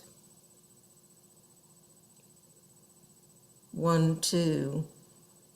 And I'm Bob, going to abstain. Bob, you're going to abstain. Okay, so this motion fails, correct? It goes through 3, 2, 1. 3, 2, 1. So it Have passes. a majority for it to pass. Oh, it fails. It fails It fails. as the abstention Yeah. is essentially a no vote. Sorry. Okay.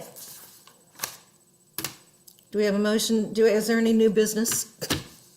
I have to ask. I have a question. I don't know if I can ask outside of executive session. Does it matter that the vote in executive session was different and the vote outside was different?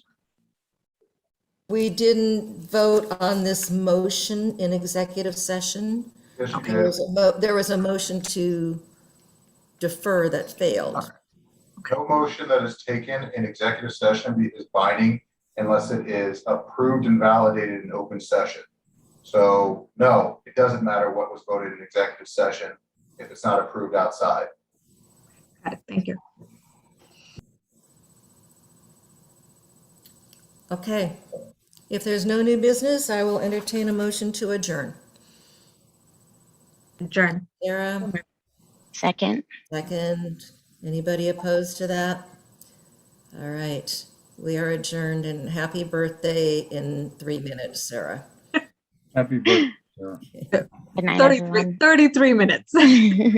Bye, guys. Thank you so much. Bye. Bye, Larry. Thanks for all your work. Thank you, everybody. Thank you, Christina. Thank you, everybody, anybody who's still here.